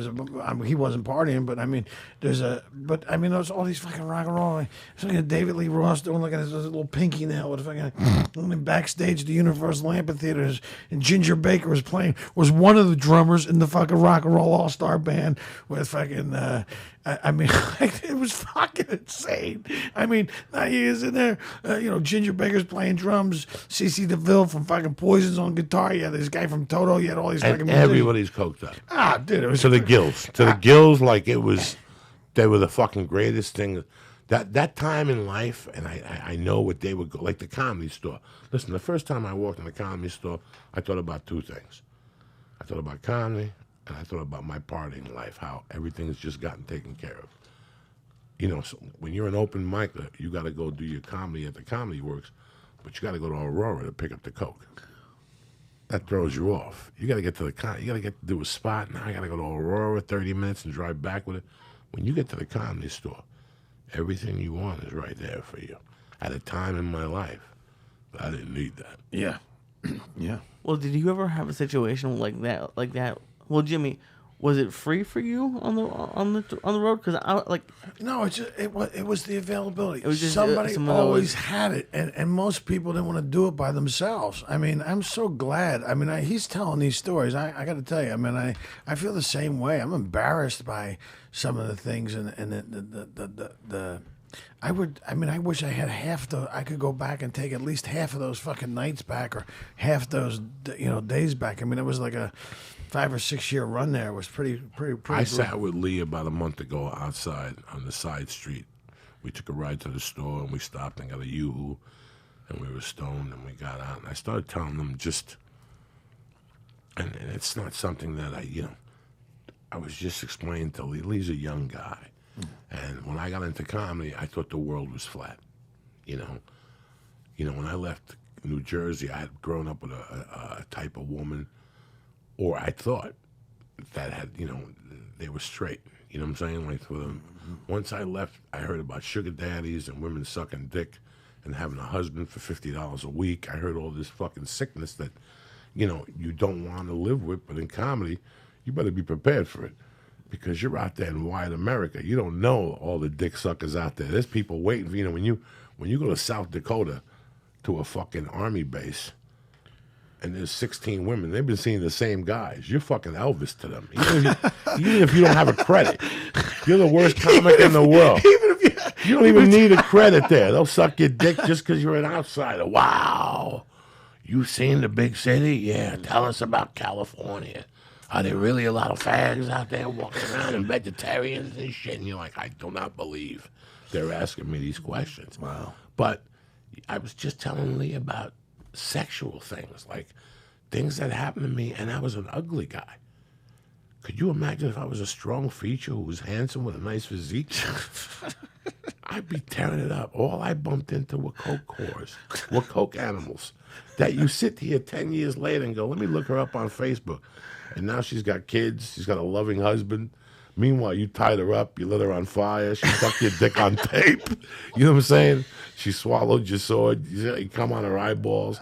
This is way before the iPhone. Thank God there was no iPhone around 15 years ago. Guys like you and me would be dead. Dead. Because, you're a freaky fuck. Would you Periscope that? No, I ain't periscoping that. I want people to see me coming in a minute. You know what I'm saying? I'm not gonna do shit like that. Yeah, you make a great point. I tell you what, man, that would have been. I'm glad social media or the phones went around. We had enough problems with a fucking Bindle, let alone a fucking iPhone and fucking Periscope and that shit. Holy smokes! It was just a different time, and now I've said it 1,000 times. Comedy is a different animal. There's nobody pulling a Mitch Hedberg on the road no more. There's nobody abusing drugs. There's nobody going, dog, last weekend, this fucking dude in Cleveland drank 82 shots and caused a fight. That doesn't even happen in comedy no more. No, I mean, there's no bad people like that in comedy no more. I got to tell you, it's, most of the people are fucking sober or on their way to being sober and don't drink anymore. It's become like a job now because people don't. Dude, I remember the story about Ollie Joe Prater. And Ollie Joe Prater's this legendary dude. Apparently, he was stole everybody's jokes, but he was this kind of human cartoon of a character. It was like Yosemite Sam looking like real life. How much did he weigh? He was about 350. About 350. No, he was a lot bigger than Well, he towards the end he was, but in his heyday he was about 350. Huge. About 5'5". He had his big cowboy hat and his big beard. And I remember I was the runner for the Comedy Star. The guy was like Mitzi was one of Mitzi's guys. She loved him. And he was like, hey man, could you do me a favor? And he was a huge guy, like big as like 350, 370, but he was a small guy, just a big, fat, round dude. And dude, this guy will walk up and he's getting ready to feature X on. And he's in the back of the room in the office, and he pulls that little 250-gram vials, stuff, and just right up each nostril. And he had been drinking all day. He drank like a case of Moosehead, and he goes, and he's up on stage for a couple minutes, and he wipes his arm. He wipes his nose with his arm, and it's blood from the elbow down to the wrist, and the whole arm goes, oh! And he goes, what's the matter? Nobody party anymore? I got holy shit! But you won't see any of that anymore because it's become a bit. I mean, look, man, it's so funny because, like, you're right. You got to get up, you got a podcast, you got to do this. I mean, there's stuff to do now. There wasn't stuff to do back then. You could sleep to 12, get up, burp, fart, open a beer, go back to bed, whatever you want. I mean, the road was like when you were doing this, it was crazy. It was fun, but it's become something different now, and you got to change with the times or you'll become obsolete. You said, Joe, you said there's no one crazy anymore. And I'm proud of this fact, but I think we might be the crazy ones. We're on 800 milligrams. We're doing mushrooms, acid. It's a different style of crazy. Kennison was crazy. Guns N' Roses at the Grammys, that's crazy. When everybody's on heroin and you're on national TV and their heads are spinning and they're smoking cigarettes and they're looking at each other, they don't know where they're at. And, one of them had to be fucking 911 to get there. You have no idea you have no idea. Even towards the end, let's pretend towards the end of the last 2 years of my comedy on coke, I was like Kevin Hart. It would have been ugly. What do you mean, like Kevin Hart? Because he didn't have the resources. Could you imagine having that addiction with the resources? It would be crazy. And I said something like that to a friend of ours who's in the program, and I go, man, I could imagine if you didn't have anything going on, if nothing was going on in your life, I could see you going and getting a fucking gram and snoring, I'm staying all night. And he said, no, it's the opposite. He goes, now, you got everything going on, you got everything to lose, and you have means to do it. And you just have that addict personality going, yeah, man, maybe I'll. And you're right. Kennison almost freaking OD'd. He wrapped his vet around a telephone pole. He's in this sound studio with Cheap Trick, and they're going, no, we'll give you a ride home. We'll give you a ride home. And he wanted to be, rock and roll. You see what I got to put up with? Next thing you know, he wraps his vet around a telephone pole. Can you imagine, Lee? Can you imagine if every 2 nights you got a call? You got to come pick up Joey Diaz. You got to come bail out Joey Diaz. You got to go to a bank and get $2 million to post bail because Joey. Do you remember towards the end of Tupac? Like, this, you're too young, Lee. The last 4 years of Tupac's life, he got into a shootout with fucking cops, Lee. Jesus. He got shot in the nut. Did you know that? No, when I didn't. When all the East Coast, West Coast, if you look up Tupac's last 4 years, he got charged with rape, and they threw him in jail. And Suge Knight had to put up $1 million bail to get him out, and he signed him in the fucking prison. And that's when he wrote the double album that's classic. That's fucking, nobody's ever done that. Nobody's ever done. He wrote an album while he was locked the fuck up. And Suge Knight came to visit him and said, "What do you need, little brother?" He goes, "I need to post bail for my appeal." He gave him the $1 million or the $5 million. Don't fucking quote me on this. And by the time he got out, he went right from that fucking prison. He said, "You gotta go get that paper back." And when you got a gun to your head, you'll fucking rap like fucking Slim Jim Magoo. And that's that big fucking album. That's that double album that came out. If my memory serves me right. Hey, he wrote it in a joint. He wrote it in a which joint. makes sense, man. Lee, he was in the news, Lee, every 3 weeks. And I'm not talking Justin Bieber getting beat up in Cleveland. I'm talking he was in a Hardcore. shootout last night. With the cops. With an undercover cop, him and some of his buddies. It was like when Tyson was on top. The morning I woke up, like 2 days earlier, I was up. That's why I used to get coke. There was 2 spots in New York City I used to get coke. On 143rd Street and on 148th Street. I know, I'm lying to you guys. 135th in Amsterdam. But up the corner from that spot, there was a little bodega. And I got to tell you something, Jimmy Shubert. From 1979 to 1985, I copped at that joint.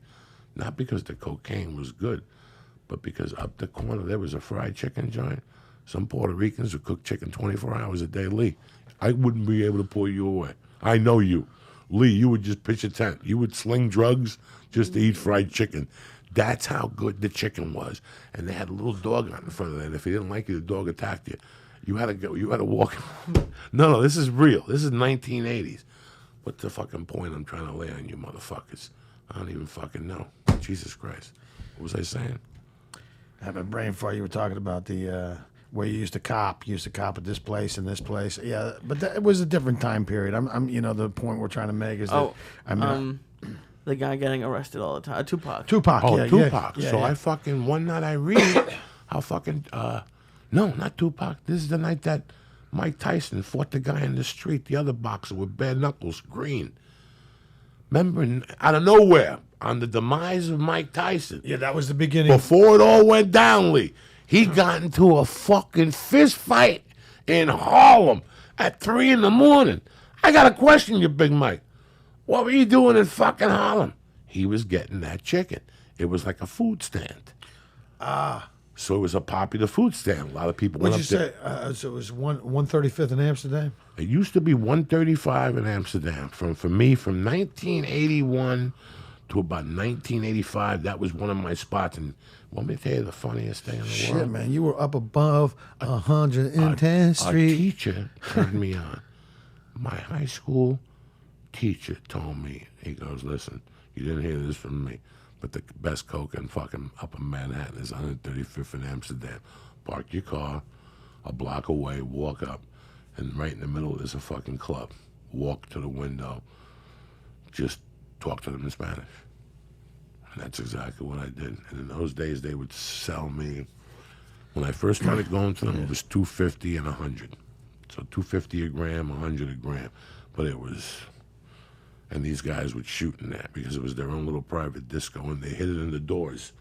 They would put the door jamb down, and they would hide the coke in there, and they would have 2 little DJ booths, turntables. Right. And in the middle, they would have an electronic scale. So if they had a dance going on, you walk straight to the back, the DJ would be mixing, and they'd be weighing your blow, a little aluminum foil fucking perfectly, bam, and you walked out the door with security. Somebody walked into his car, and they'd walk you out to the street, and that went on 24/7. But in the nighttime, they had the club. In the daytime, they had rooster fights. Oh, yeah. This was the real deal. One day we got there and they shot a dude outside. He was dead. And I still copped. There was a dude outside from the whole organization. Was it an event, or why did they shoot a guy? It was a good Saturday night. It was hot out. The Yankees lost. You know how it goes, Doug. I don't know, Lee. They just shot him on the street. We got there, and the cops were there, with the blanket on the floor.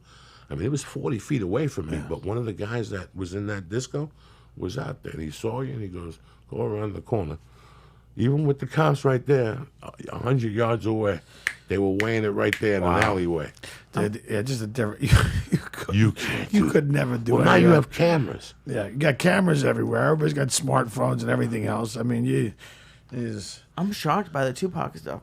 Granted, I haven't done a lot of like research. Oh yeah, you have but to. everything I've seen on TV is like. Now, why do you think that he was, Joe? Why do you think he started to unwind like that? You just think the success got to him? Do you think? What do you think? I mean, because you're sitting there and basically you have life dicked if you can behave yourself. If you could behave yourself, you're putting out these albums, you're making millions of dollars. You got life dick. At least you can get a fucking house. Sometimes art becomes a reality. You like that situation there. Life Tupac's had a grit heart. You know, right now I'm sitting here. Let's pretend for some reason I start getting into theaters. Every time I do a theater, Lee's going to come to me and go, listen, the guy at the door, he says he wants to be a writer for you. He comes in, the guy, remember you told me a story about Kennison went to a club in Chicago, and one of Kennison's favorite comic was a comic from Chicago that's a school teacher. He's still there. Now he works on radio and TV. Oh, Steve Dahl. Steve Dahl, I think. No, a different guy. Okay. I just bumped into him. He's old. He's got 6 kids, Irish Catholic. He has a bit about the bus driver with the Snickers and the... Oh, the candy course, yeah. You know, yeah. Kennison said, that guy's still in Chicago, and now he is like a dude at the radio station. You know, and he's still a comic, and he made it. That was making it for him, and I'm happy for him. He's a fucking great guy. What is his name? I can't, you know me, dog. I remember him talking about this bit, though. It's hilarious. But, you know, even at the end, let's talk about Kennison here. Kennison was great. How many dirty dogs was Kennison dragging with him? How many guys were on his case telling him he was great, giving him cocaine? That happens at every level, not in this society. No, I agreed. Absolutely 100%. And then, you know, I happened to be touring with the dude, but I mean, I went on another tour with him because I wasn't one of those guys. And we took out me and a guy named Dan Barton because there was no drugs. I mean, some of these guys that you're out there with, like, you know, Mitch Walter, this guy could fucking score blow in a fucking convent. I'm not even joking. I'm not joking. No, he's a bad motherfucker. Yeah, he's still out there. No, he is. He just got his fucking hip replaced. I talk to him once in a while, you know. But I mean, he's one of those guys. I mean, you talk about being a grifter. You talk about the term grifter and the way the guy was a card mechanic. Not he was a card mechanic, but the guy was a grift. He played the fucking horses. I mean, he grifted his way through fucking life, you know, and, you know, hooked up with Kennison. And like you said, you know, I mean, that was like a way of life. You know, people don't realize you're surviving and fighting for every fucking nickel, and you know. So, but yeah, he's still out there. One of the funniest fucking dudes too. One of the funniest guys, pound for pound. A guy can always make me fucking laugh. In fact, Richard Pryor thanks him on one of the albums. Yeah, because Richard Mitchell Pryor used to write all the Mitchell. Back then, yeah. Mitchell wrote for laughing. Like, you know, these were the caliber of guys. I mean, there's Carl LeBeau, Mitch Walters, Alan Stevens. These guys are fucking legendary fucking comedians that were around the store during the strike and guys and you know, these, you know, guys before like a class, you know, probably 2 classes before mine. These guys were hanging out. And just, you know, it was a great education. To me, when I got to the store, I thought it was like college, you know.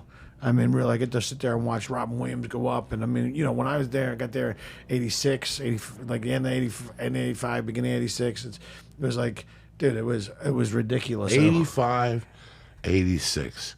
So you've been lurking for 31 years. The other day at the airport, you said, you know what? Maybe it's time to pack up my bag and do the dream away. You know, Jimmy Shubert, guys like you and me, the dream never goes away. And in a way, you ever see the John Gotti Jr. interview for 60 Minutes? No. And he goes, what happens if you get hit? And he goes, are you fucking kidding me? I made it to the age of 51. I did things that nobody does. That nobody, you know, just being on a set one time for me would have made my life complete. I would have, at least some of the loser edge would have gone away from my self-esteem. You've been in fucking big movies. You've been on television shows. That didn't matter for me at the time. Yeah. All I wanted was, when I first came to LA, all I wanted was just to survive. When I became a regular at the store, it was the first time I was part of something. And I stuck to my P's and Q's as good as I could. I'm happy I never got caught fucking up and bailed out of there, and I'm still welcome there. Yeah. We're lucky. There's guys that they went up to and said, "Don't come back here no more." Like don't that let guy, the door Adam, the new talent coordinator just told people either you're too old or don't come back. That's why I don't call more than twice a week down there, because I feel old as it is. Yeah, but here's the other thing too: is like you still fucking relevant. I mean, you look, and look at fucking Don Rickles. I mean, God bless him, guy's fucking 90, still doing it. I mean, he's Don Rickles for God's sakes. But look at Joan Rivers. I mean, you see that documentary. My favorite documentary about being a stand-up comic ever is the Joan Rivers documentary about piece of work. I mean, here she is, 78. Every bit as funny as anybody 30 years her fucking junior. Takes private fucking jets to her fucking events. Works on the shopping channel selling shit. She's got her daughter Melissa she's taking care of. She's doing the fashion police. I mean, look at this bro. I mean, she was a fucking icon. And still going at 78. And died doing something she loved to do. Getting surgeries. But listen, but I mean, God rest her soul. But I mean, look at that. I mean, you're right. But look at because you're still relevant. You're still doing it. But I know what you're saying. It's a little freaky. I sit there all the time. It's like I'm living in a fucking dream. I'm living in a fucking fantasy. Like I go to Philadelphia. The place is packed. You talk to people afterward. People, it's like a fantasy. Like I remember opening up for Nick DiPaolo in Dallas and going, "This is as good as it's ever gonna get for me." Like this is but it. yeah, but and that's an honest fucking reaction. Like, no, it is. And look at and look where you come from and all the shit you've been through. I gotta tell you something. I catch myself sometimes because you forget. I mean, you're too busy. You keep going. You gotta keep moving. You keep moving. Sometimes when you find yourself, you're sitting there and you just catch yourself going, "Wow, I did that. I was able to do that. I was able to check that off my list and get this done." And this done, and all while, like you said, doing all that fucking crazy shit. I mean, I get up every day today. I thank God every day. I get out of bed, and I feel like a blessed man, and I'm still able to make a living doing something I love to do, and I'm really good at it. You and I are trying to resurrect our old managers from the late 90s, early 2000s. Jeff Gitlin. We're trying to Lazarus. resurrect this guy because you guys have no idea the intensity of this Jewish bulldog. I mean, his great uncle was definitely there to stick the nail in Jesus' foot. This guy was a torture chamber. If you ever heard him on the phone talking of casting people, whatever, and I got to tell you something, I've been here 19 years. He still pulled off a Houdini move, and the man is right here. Jimmy Shubert has an audition for a pilot, and this fucking clown decides to pick up a broad and take her to coaching horses and gets his balls licked, and he goes in the next day and he drank coffee and he got all paranoid and he ran out of there. Jeff Gitlin got him back in there the next day, and they told the casting director that Jimmy Shubert had drank too much coffee. He stayed up all night drinking coffee. Jeff Gitlin did a move that nobody's ever done, that nobody's ever pulled off. It's like the only person who pulled that move off was Audrey Meadows.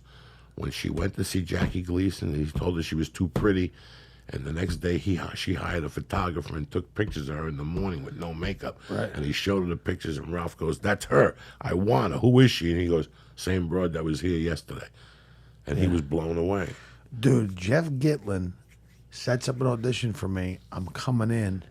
He picks me up at the fucking airport with my bags, drives me to the audition, waits for me to come out. And I go, and then fucking took me back to my joint. I go, there's no manager in the history of managers that I've ever met in my fucking life that would do something like that. And that's what a real fucking manager does. I wound up getting that job.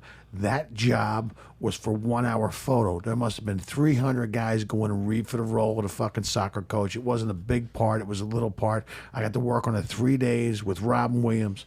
I got to show him this photo. I got this great picture of me. I'm on stage. I got to be 1920 in the original room. There's a picture of me. There's a picture of Robin Williams and Sam Kinison. They both got microphones and they're looking at me. And I was this fucking young kid. I didn't know you weren't supposed to go on stage. And they're doing this improv fucking exercise. And it's one of my favorite pictures. I'll fucking show it to you after the thing. But it's a black and white photo in the original, circa 19. 87.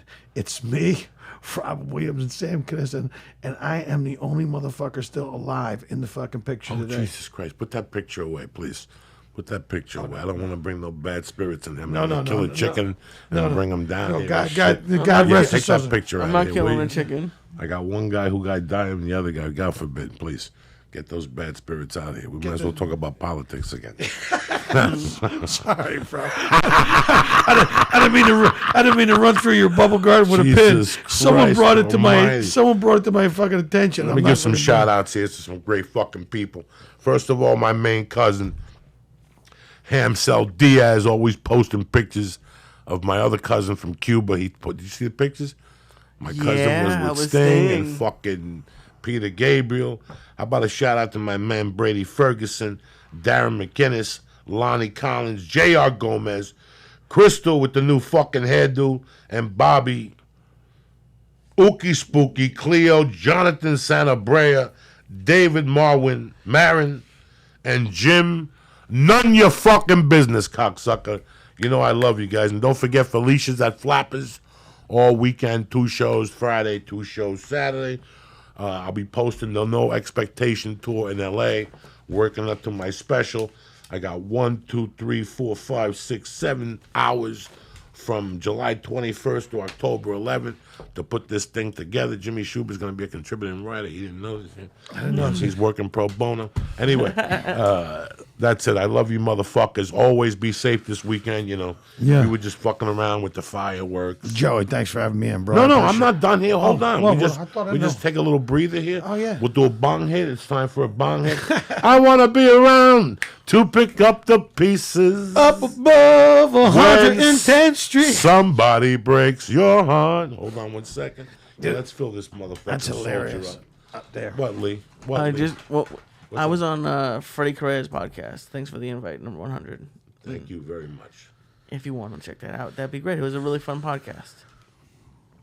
They don't have enough on their fucking plate. Now they got to listen to another podcast. Yes, they do, because Freddie's a great comic. And Look, Freddie is a good fucking dude. Here you go. Who's up first? Give it to Lee. Lee's ready for a oh bong. Jesus, He's dude, over I'm there. already dead. No, it's okay. That's good. What do you mean? Okay, that's What do you okay. mean? Put away the whip. The horse is dead. You know what I'm saying? Let's do this shit. This is your fun. You've been breathing like Dr. Belises. Your lungs should be in tip-top fucking Purdue right now. You know how to do this. You're a professional.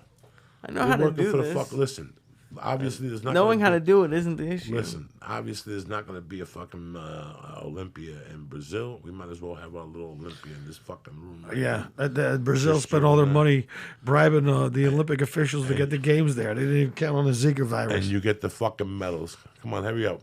While we're young here, what are we thinking about? I It's a don't little know. bong. It's a little. I know an 8-year-old that does a bigger bong than that shit. Come on, let's go. That's fucked up. We're staring at it. Like I think it's it's got the another feet. issue we should maybe talk about. Look, yeah, I know. You're right. Good. Hit that.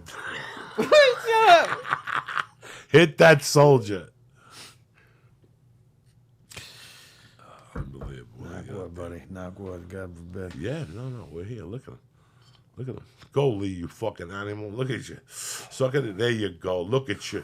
You're like Prince in 1999. Give me that fucking thing. Yeah. I'll fill it up for you. Watch out. Let me burn some of the germs off. Look at this poor bastard. He's drooling. I don't know. Oh, jeez. Hilarious. I like.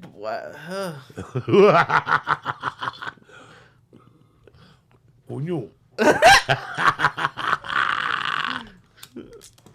This is. Oh, shit. Fuck you think you're dealing with, motherfucker?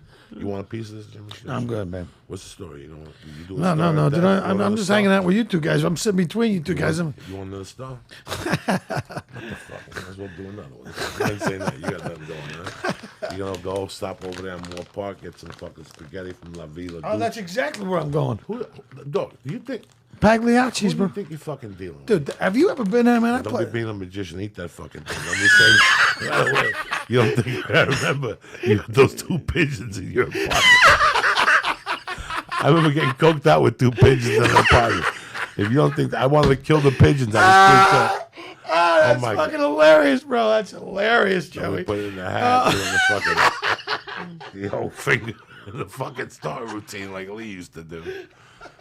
I busted it. Ready for another bong hit, Lee? No, dude, I'm fine. I had like 18. I had like 4 bong hits. I'm telling you, you're in training. It never all ends fucking though. Like over. at least basic training ends. Basic training never ends. Even black belts fucking go to work every day. You understand me, Lee? You're a black belt, fucking getting it together. Look at the fucking great things you've done, Lee. Look where you've come from 0 to 100. You're like Drake. You've come 0 to 100 real motherfucking quick. You understand me? It's pretty crazy. I mean, how crazy? I mean, Who the fuck knows what we were talking about before the podcast went on was, you know, when you're 22, you have these expectations of what you want to do. Your parents have this expectation of what you want to do. But then it's like fucking what's his name? They do, Lee. Your parents. I'm just thinking about my parents' Yeah, expectations. your poor parents have expectations. They helped you through college. They brought you Big Ziti. They brought you brownies just so you could lean in the direction that. And you did well. You did well. Most people do well. But guess what happens? You do get a job in your field, and that's it. I got to work indoors? Fucking 10 to 6? It's fucking 82 degrees out. And all of a sudden people go, you know what? I'm going to keep my nut low and I'm going to start landscaping. And you start landscaping with a dude and he likes you and he gives you a raise. Then he gives you a route. And one day the guy comes to you and goes, I got 10 days to live. You want to buy the business for $8,000? And you bought a business and here you're making $200,000 a year. And you sit there and go, what was that econ degree for? That happens every fucking day. Oh, dude. Yeah. Lee came out here, took a chance to come out here to be an editor, and all of a sudden the podcast thing fucking blew up. Wait, were you film editor? That would have been a dream. I did reality TV. Reality TV. Would you work in Final Cut Pro? Avid. Avid. Yeah, Avid. It's What are you, Johnny Editor all of a sudden too? No, I was. Yeah, I've Stick had, to I've what had you to. know. I had to add some project. I had to. Stick to what you know. I He's a get- cheese man. He knows about cheese. What do you know about? What are you talking about? Not for nothing. Not for nothing, No, Charlie. Not for nothing, Charlie. It's that fucking cheese that I his had a family piece. makes. I had a piece of that- your cheese my mom brought over on Sunday. It was fucking tough as shoe leather. tough like shoe leather, Charlottes. Who the fuck you think you're dealing with, Eddie got Lisa? in there. Yeah? You think Eddie- I'm dropping knowledge out of Jimmy Shubert knows. See, right now, if this is 20 years ago, I could take you in the back and have 10 dudes smack you around for not knowing that movie. But you're lucky I love you. For not knowing the movie. You follow me? Hilarious. Thank God and I live in 2000. Dude, by the way, I was thinking about this as I was leaving my house today, come over.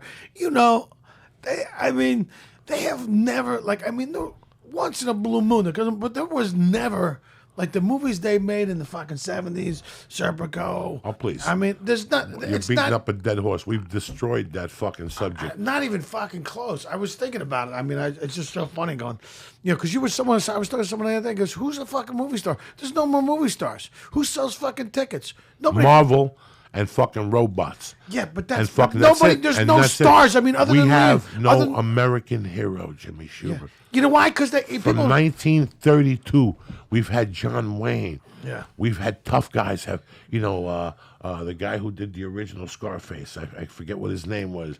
Then you had Edward G. Robinson. And then you had all these people. The guy who did War of the Worlds. And then you had these men who were men. They showed pictures of them at Formosa, dressed with suits, having cocktails with women dressed nicely. Yeah, they all suck dick, but don't get confused. It was a different era. When I was growing up, you had Clint Eastwood, Charles Bronson. You had these people that, and then Rocky Balboa came along. Yeah. You had these people who do you look up to now? A fucking robot? Well, I want to be like Superman. You can't fly, stupid. Yeah, dude, it's ridiculous. I mean, I'm telling you, and the funny thing is like they all. I was so funny. What was I watching that movie? The Hatfield and McCoys, the one that was on TNT like a couple years back with the Costner and these actors, and I go out to this driving range over Whitsett. I'm going to hit a couple golf balls. And I'm sitting there. It's the middle of the day. There's nobody there. The guy sitting in the neck. I walk in. I put my bags down. And the guy in the next stall. I go, oh, you were just in Hatfield McCoy's. Is that right? I go, in the movie, he had this Tennessee accent. He's an English guy. They're all English actors. All the English actors, all the Australian, they all come here and they take these jobs. There's not a fucking American in the fucking lot. There's not an American in the fucking lot. I mean, Well, I heard that other than Tom Cruise and fucking Leonardo, who's selling fucking tickets? Brad Pitt? I haven't seen it. I mean, it's Well, fucking crazy. nobody's really selling tickets because we don't see the bottom line. We don't see what they do in China. We don't see what they do in Australia and all those markets. That's where they make their secondary. They'll cry wolf to you here in the States. They had a losing fucking market. They don't lose a dime. Those motherfuckers will cut deals with Vietnamese underground television to have their movie played on them. That's what people don't know. Yeah. Forget about the work and film situation. That is what has made guys like you and I, God bless us, lucky. Yeah. Because guys that we were character actors with, what was the, okay, we just quoted a movie earlier, fucking Sleepers. That guy and you were in the same category. For Oh, yeah. 6 fucking years. What was his name? Then they finally gave him a TV show. And I think he's on something now, but he looks completely different. Yeah. And he's a good actor.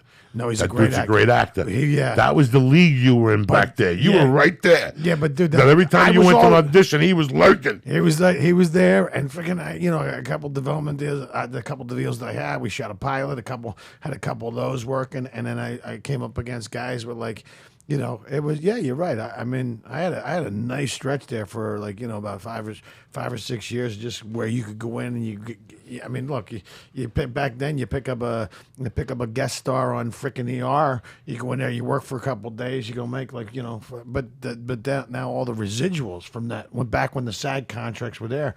I mean, dude, now everything is. I can't tell you. What's up, buddy? Oh, well, you were talking about selling tickets, and it's crazy. They're selling tickets to some of them, but they always say they're breaking these records, but ticket prices are so high. I just went, and out of the top ever movies, what number do you think was the top grossing ever? Like, out of every movie ever, what number do you think was a 2000? What is it, Jeopardy? This is hard to Just say. tape me. Tell me, all right? Tell me, yeah.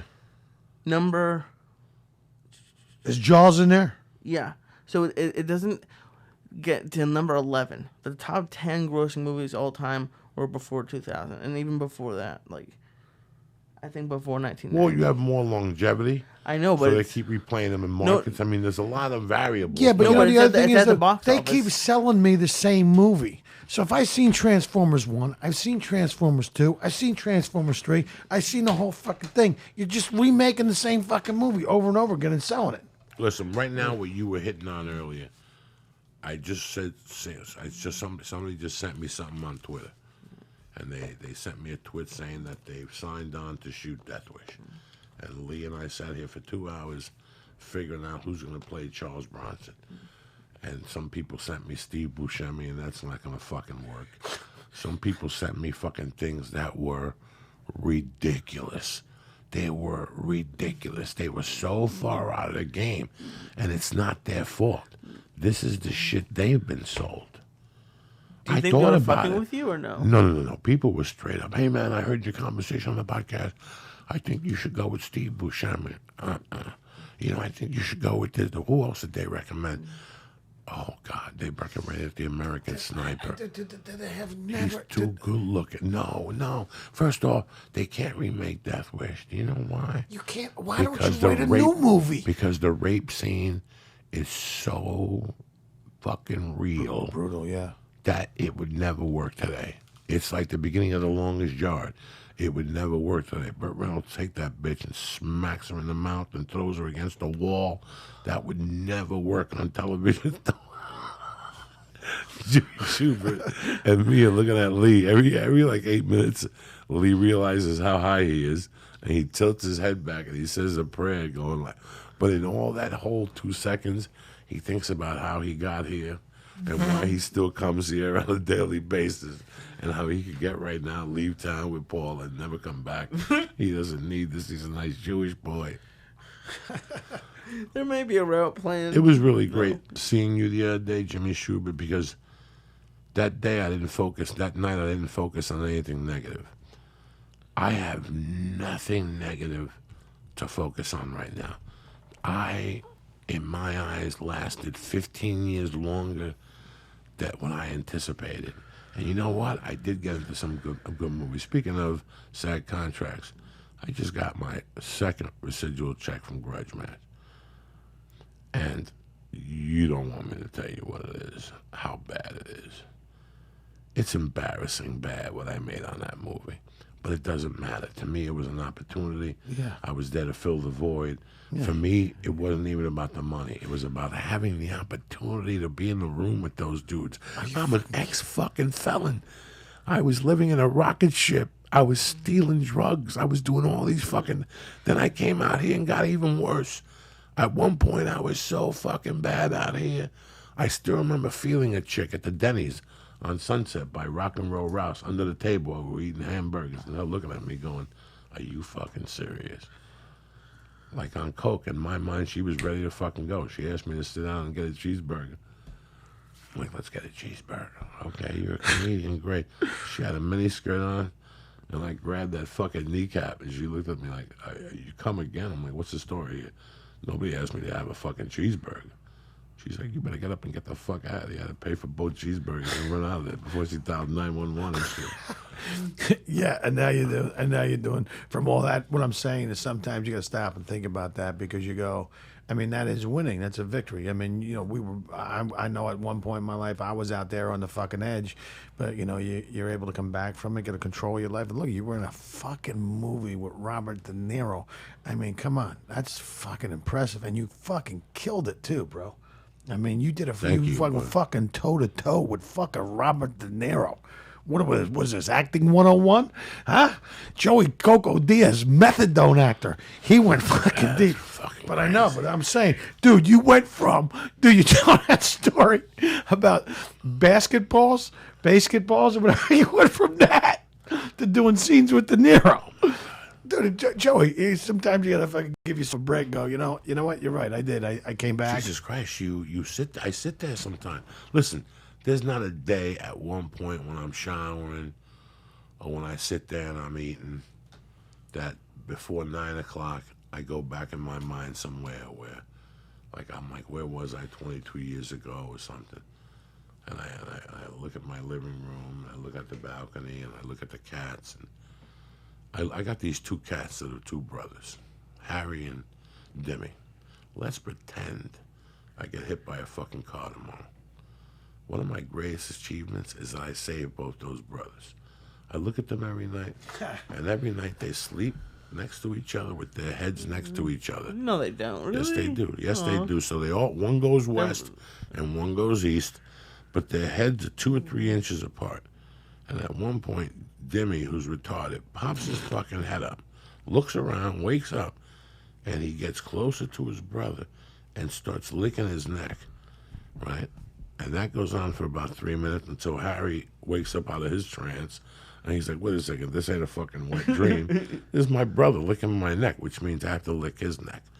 And I'll sit there stoned to the gills, watching Harry licking Demi's neck, and this will go on for 6 or 7 minutes. Then they get more aggressive. Then Harry puts one paw up to hold Demi because he's moving too much. But Demi doesn't get it. Like his brother goes, I'll lick your neck, but stop fucking moving. Stop fucking moving already. But Demi like gets offended, and all of a sudden they start swinging at each other. For like 8 seconds, they just throw ba ba ba bee ba ba ba, and then one of them jumps off, shakes his head, and they're back to normal. He drinks water, and they lay right back next to each other. And I'm like, that is my greatest accomplishment. That somebody knocked on that door and said, we'll take the one cow. I'll never forget. I'm looking at my wife and going, let's give it a shot. No, we'll take him for a while. And now, that's my greatest. I swear, I'm so happy I did that. Those two motherfuckers, and I'll tell you what, their bond is so strong. When we moved, we left one cage with one down there, and we brought the other one. Harry couldn't live without his brother. He was making the weirdest noises with his fucking mouth. It was scary as shit. When we brought Demi back, they both started making the noise. Then they snapped out of it like Dr. Doolittle. And they went back to meowing or whatever the fuck they talk. You know what I'm saying? They're one of your friendliest cats. I love Harry. Yeah. I love Demi. Jimmy Shubert, it's a pleasure to have you on. I got to tell you something. One of the happiest days of my life is where somebody was telling me that I went back to New York and I did this Dave Attell show, and I really kicked ass. And I go, who else was on it? And they were like, such and such and such and such. But they looked me in the eyeball and they go, you know who fucking destroyed that one? And when they said Jimmy Shubert, I got goosebumps. And I was really happy. But the first thing I thought of, 2 words, hard work. Yeah. I swear to my mother's grave, that's the first thing that came to my mind. I go, you know, hard work. And then the next thing was, I'm not surprised. You motherfuckers are surprised because you guys don't do movies or whatever. Jimmy never stopped doing stand-up. Now, let me tell you something. In 1997, when I met Jimmy Shubert, he was a real fucking headliner. So, if that was close to fucking 20 years ago, what do you think he's doing now? Playing hopscotch? Let's pretend he gets this much better every year. Can you imagine? And this is a guy that's still doing 300 plus sets in fucking Beijing and Australia and troops, and you do 300 sets a year. That's what you do as your training to get to the store. Those first 5-6 years of comedy, if you don't have a log with 300 plus sets, you're not going to make it. Your legs aren't going to be that strong when you come out here. You've been doing that since I met you, but you know who else has been doing that? Who? Me too, my brother. That's right, my brother. And we're both. That's crazy. That's crazy that we kept doing it. What did I tell you on the drive home? I said, this shit is not fair. Because the funniest guy working out there that still has a craft, beside guys like Jimmy Shubert, is a guy like Dave Attell. Yeah. But since Dave Attell doesn't have a podcast, or he's not hip, or this or that, if I'm into stand-up at all levels, I want to see it at all levels. Yeah. Listen, man, I've said it 1,000 times to Lee, I love the puppet guy. He entertained. When I'm stoned, I'm a moron. Jeff, whatever. Jeff Dunham and Peter. I'll fucking go Jeff Dunham. I'll pay $22 to see Jeff Dunham. Let me tell you. We all have different fucking tastes. But dude, to see guys suffer on the road because you haven't been in a movie in 2 years or doesn't make sense to me. Oh God, dude, I did, and I'll tell you, man, it's not a life for everybody. And like you said, you talked about, I've learned to become my own best friend on the road. I don't do carry on nearly at all. I mean, I drink coffee and I do my thing, and I go in there, and I'm writing a new hour right now. I just recorded my last hour. My new special will be out soon. It's called Zero Tolerance. I did the whole thing, produced it myself, financed it myself. Fucking boom, went in there, set up 4 cameras, shot it in 4K, redid the whole joint. It looks fucking great. I just got done doing the voiceover for the opening animation, but you got to keep creating, and that's the one thing. You got to keep going at it. It's like you said. I mean, dude, before I got here, I mean, this guy's like, Jeff, Jeff Altman. A guy would tour with the same set for 20 years with the same 45 minutes. But that's what everybody did back then. Now people are writing a new fucking hour every year. I mean, it's crazy. But if that's what you want to do, but I mean, look at guys like Louis C.K. They come out. It's just not enough to be the funniest guy anymore. You better be acting, creating your own series. You got to be doing all that. They raised the bar, man. It became a real job.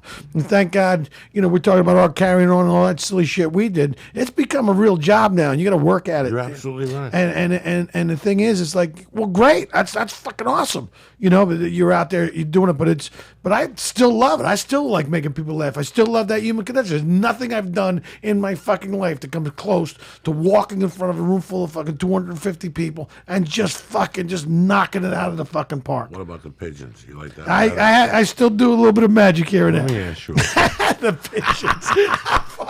You know what it's like to do blow and have 2 pigeons in the room watching? You don't know if they flipped already. I don't know if they got a wire on them. I don't fucking know. Hey, they weren't canaries, they were pigeons. Oh my God. You have no idea what you go through in all your travels. Jimmy Shubert, I'm happy I saw you the other day. It made me feel better about myself. Yeah, man, me too, dude. I'm glad we were able to hook up and do hard this. work. And what were your next couple dates? Next couple times, I'm going to be in Chicago in July. I'm going back to Philly just to visit my family with my girl. And, she's going to go back to school there in Philly at Temple. I'm going to see my mom and dad, hang out with my brother Joey's. I'm going to stay at my brother Joey's joint, see my nieces and stuff. You're not going to do that thing where you rent a room in somebody's house and you eat dinner with them like the commercial? Oh, the Airbnb? Yeah, you don't Airbnb? I'm going to fucking do that. I want to go stay with my family. I got friends and family back there.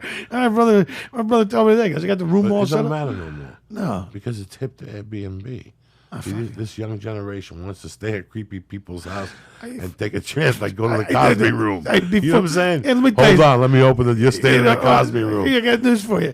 I did fucking back when I was doing. I can't wait. Back when I was traveling in comedy and doing the road, I was fucking staying in comedy condos. That's all the air fucking B&B I ever was getting. Some I fucking can't wait. opening act jerked off into the mayonnaise. You couldn't fucking eat nothing. I can't wait till people start taping rooms. Oh, it's already happened. Perverts that have that. I know there's people way. setting up Oh, Airbnbs Airbnb cameras. as we speak. There's perverted, filthy people that said, "Oh my God, wait a second, I could rent a house to a family and get the whole family in one bedroom. This is paradise."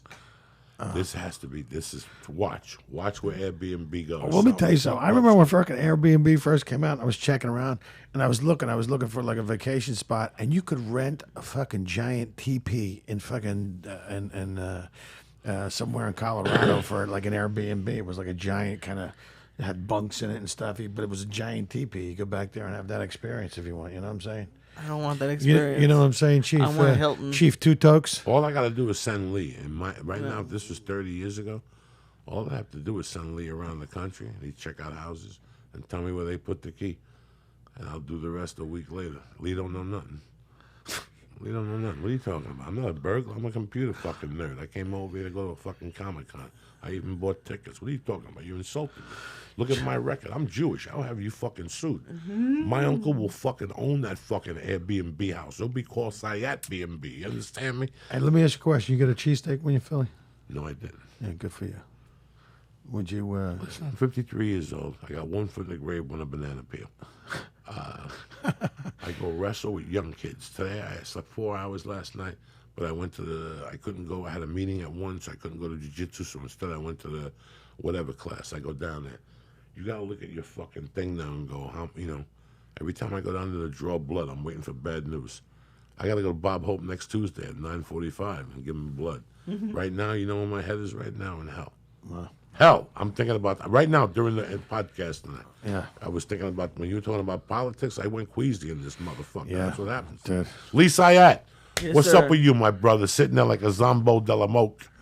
Talk to me, you bad motherfucker. Who loves you more than Uncle Joe? Your dad was here. Yeah, but what do you that got was this fun. weekend? What do you got tonight? You going out? You slinging dick? What are you doing? No, I'm not doing. Nothing? No, I'm not doing shit. No discos this weekend with the girlfriend? We might do something. It's funny when you guys were talking about doing stuff. Facebook has this feature now, like on this day, and I look back and it's always like going to work, doing homework. I feel like I haven't done like a whole bunch of shit. Well, stop writing stupid shit on there. That'll fucking stop. I see every 2 fucking things from you. I'm like, what's he talking about? Why is he on Facebook talking about this shit? What are you talking about on there half the time? I don't know. You're at home eating stars. Your periscopes are very good. But your Facebook, I don't know what you're talking about. I don't know, man. You told me Save the planet, you- Trump. no, what are you talking I about? never Fat said- people and Trump. That was What the fuck was was a stupid joke. I was really hot. that? Well, next time, call your mom and tell her. Run it past her first before you put it on Facebook, all right? I don't If know. she giggles, then put it on Facebook. You're going to put a Trump joke in her. That joke hurt my fucking feelings. Why? Because there's something about fat people going to Canada. I need that in my fucking life. Canada won't take me. That means they ship me back to Cuba. I lose 200 pounds, and you're Jewish. You stay here and get an attorney and move back to Boston and eat wings and fast food. You're living in your mom's basement in captivity. The fuck? In hiding. Whatever the fuck it's called. I love you guys. First off, let me yell out these sponsors here that I love with all my heart. Number 1, on it. The best. My protein shake of choice, always. The hemp protein chocolate. I know there's the acai and everything. Dude, I love the Alpha Brain. I have the Alpha Brain. Listen, the I Alpha take- Brain is like doing coke and without the Shroom coke Tech. dealer. Yeah, and Shroom Tech. And I the mean, they're Shroom Tech great. Sport. On it is a great product, dude. I've taken it. I've can't- ordered it. I love can't- it. I can't wait to do my nose surgery in a way so I could take those Shroom Techs and really get the cardio going. You know what I'm Yeah, saying? they're great. Really burn some fat. Get some fat off my ass so it don't smell like cheeseburgers no more in the middle of the night. I scratch my ass, my dead skin smells like a sandwich, like a Cuban sandwich from 1982. Anyway, go to Onnit.com right now. They got a great selection of supplements, and I'm going to give you 10% off. Go to the box and press in. Church. On the way out, and I'm going to give you 10% off. It gets delivered right to your door. Listen, Onnit's a great product. The Alpha brand, it's 100% money back guarantee, and we don't want the product back. Snort it, do whatever you're going to do with it, whatever the fuck. Because if that shit don't work for you, you really have mental problems. You'll get focused, you'll have more clearer dreams, and you'll see a different way, a fucking different perspective. I'm not telling you you're going to become Alibaba. I didn't say that to you, right? I didn't tell you you're going to go 3 for 3 at the fucking track. I never said that. What I said is that you'll think a little sharper without Adderall. You'll be a little sharper with fucking minerals. You want me to break them down for you? I can't. Go to Onnit.com right now. Go to the box and press in. Church. Bam! Get 10% off, all right? That's what I got. Get some Himalayan salt, some of that pink Himalayan salt they sell. Get a couple kettlebells. Spray it on your hood. I can't give you a deal on the kettlebell. See, you're fucking me up. You're breaking my credibility. No, I'm not. I don't mean. Okay. No, You know what I'm saying? Number 2, my people, Chris, over there at Datsusara. As far as gym bags, the fucking fanny pack, the hemp gi comfort, it don't fit me yet. I need to drop like 80 more pounds, and then I'll fit in the fucking gi, but that don't matter. That bag is the bag of many uses. You know why? Because I don't know where that bag was when I was smuggling cocaine. This bag got more secret compartments. It's got a water thing. I put the water in one, then I put the backup water. I put the protein powder with the nose spray and the fucking the sweat towels that you put in water. I put my water and cell phone. The one compartment has knee pads and older knee pads. The other thing has paperwork, a pen. So if I'm sitting there, I can write something if I forget. I mean, it's just a great bag, and it comes with a compartment inside where you can put your T-shirts and your dirty underwears and your filthy fucking socks, you filthy cocksuckers. Go to DSGear.com right now and look at the great selections. They got a great rash guard for 15 fucking bucks, an eco rash guard. Listen, they're not fucking around. If you're a jiu-jitsu guy, go over to DSGear.com right now and press in. Joey. Boom! I'm giving you 5% off right off the top. That too gets shipped to your house. I want to thank Onnit. I want to thank Datsusara. I want to thank my man Chris. I want to thank Jimmy Two Shoes. And I want to thank you guys for a great month. And also, I want to fucking also say happy 4th of July. Give me the national anthem. You know what I'm saying? Let's fucking do this. And don't give me the Gay Marines because you insult me. This time I'll stab you with one of these water bottles. Let's go big. Let's go fucking deep. Let's take them into the murky waters of the underworld. You understand me? Listen, let's go, Lee. What's the problem? National anthem. So NATIONALANTHEM. Whatever. I know. The NSA took it off my... What happened? They took it off for copyright reasons? What's No, the they took it off my... Whatever. It's my... Jesus Christ, Lee. I need for you to have this on fucking had autopilot. I need for you to be able to press 2. No. I want the heavy duty one. I want a little bit more heart. That sounds like the fucking choir. Yeah, I had it on Sounds my... like the Boys Town Choir. You know, after they spent the night there. You know what I'm saying? Joey, Coco, They're all jammed up. They don't want to sing. I gotta sing. Up all night back there. You're up all night. You want to wear a robe and put on a Batman episode. Lee, what's the story? It's got an eagle with a big marine in there shooting somebody. There's a Chinese guy yelling. That's the video you want. That's the national anthem you want. I'm looking for Look at you. What are you looking for? I'm looking for He was playing the Star Spangled Banner before, bro. Whatever. I don't care. Something American, Lee. No, he was over here playing the Star Strangled Banana, bro. He's over No, he's playing something. Come on, Lee. Hit me. I'm sorry. I had it on my thing. Why would you take it off, Lee? I didn't. I don't know what happened. Get me a good anthem, Lee. You're slowing down my pace here, Lee. I was all emotional and fucking charged up for this. And now that's it. You broke the fucking spirit. I was ready to go off. You understand me? Oh, Jesus Christ. It sounds like you after 10 stars. Just put fucking the regular song on. I love you guys. America, fucking raise your chins. You're bad motherfuckers. We ain't scared of nobody. You understand me? Tragedies, whatever. It's here. Accept it. And fucking go out there with a smile. Grab your balls and tell all these motherfuckers to suck your dick. You're back like fucking herp. Hold on 1 second. What happened? Fucker. What? I do have it. This is what I gotta live with. Let's see. Come on, Lee. Let's go. Oh, Jesus Christ. Here we go. Crank that motherfucking mule. I know. Crank it, Lee. Stop ha-ha. I'm losing my rap here. So you started? It's the 4th of July weekend. And never forget, you're a fucking American. You understand me? You kill, you stab, whatever the fuck you need to do. You're a fucking American. You understand me? Stop with the bullshit. Don't let me catch you on the phone like a fucking fruitcake. Shine your shoes. Stop fucking crying about the economy and they're letting immigrants in. You gotta outwork the fucking immigrant. You understand me? You gotta outwork the immigrant. Why should the fucking Armenians have fucking those nice cars up in fucking Glendale? Lexus, because they know how to negotiate. You're a dumb fuck. You got a Ford from 1980.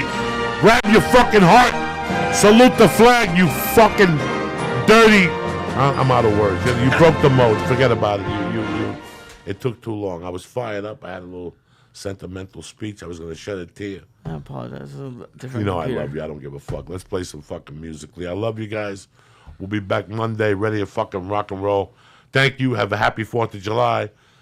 And keep your fingers fucking, Don't become a shop teacher, because that's what a guy does when he loses a finger. That's right. It doesn't Stay make black. a difference what you do. You could be a financial advisor. You go down the 4th of July, you blow off 2 digits, you become a shop teacher. That's it. You lose all your street cred.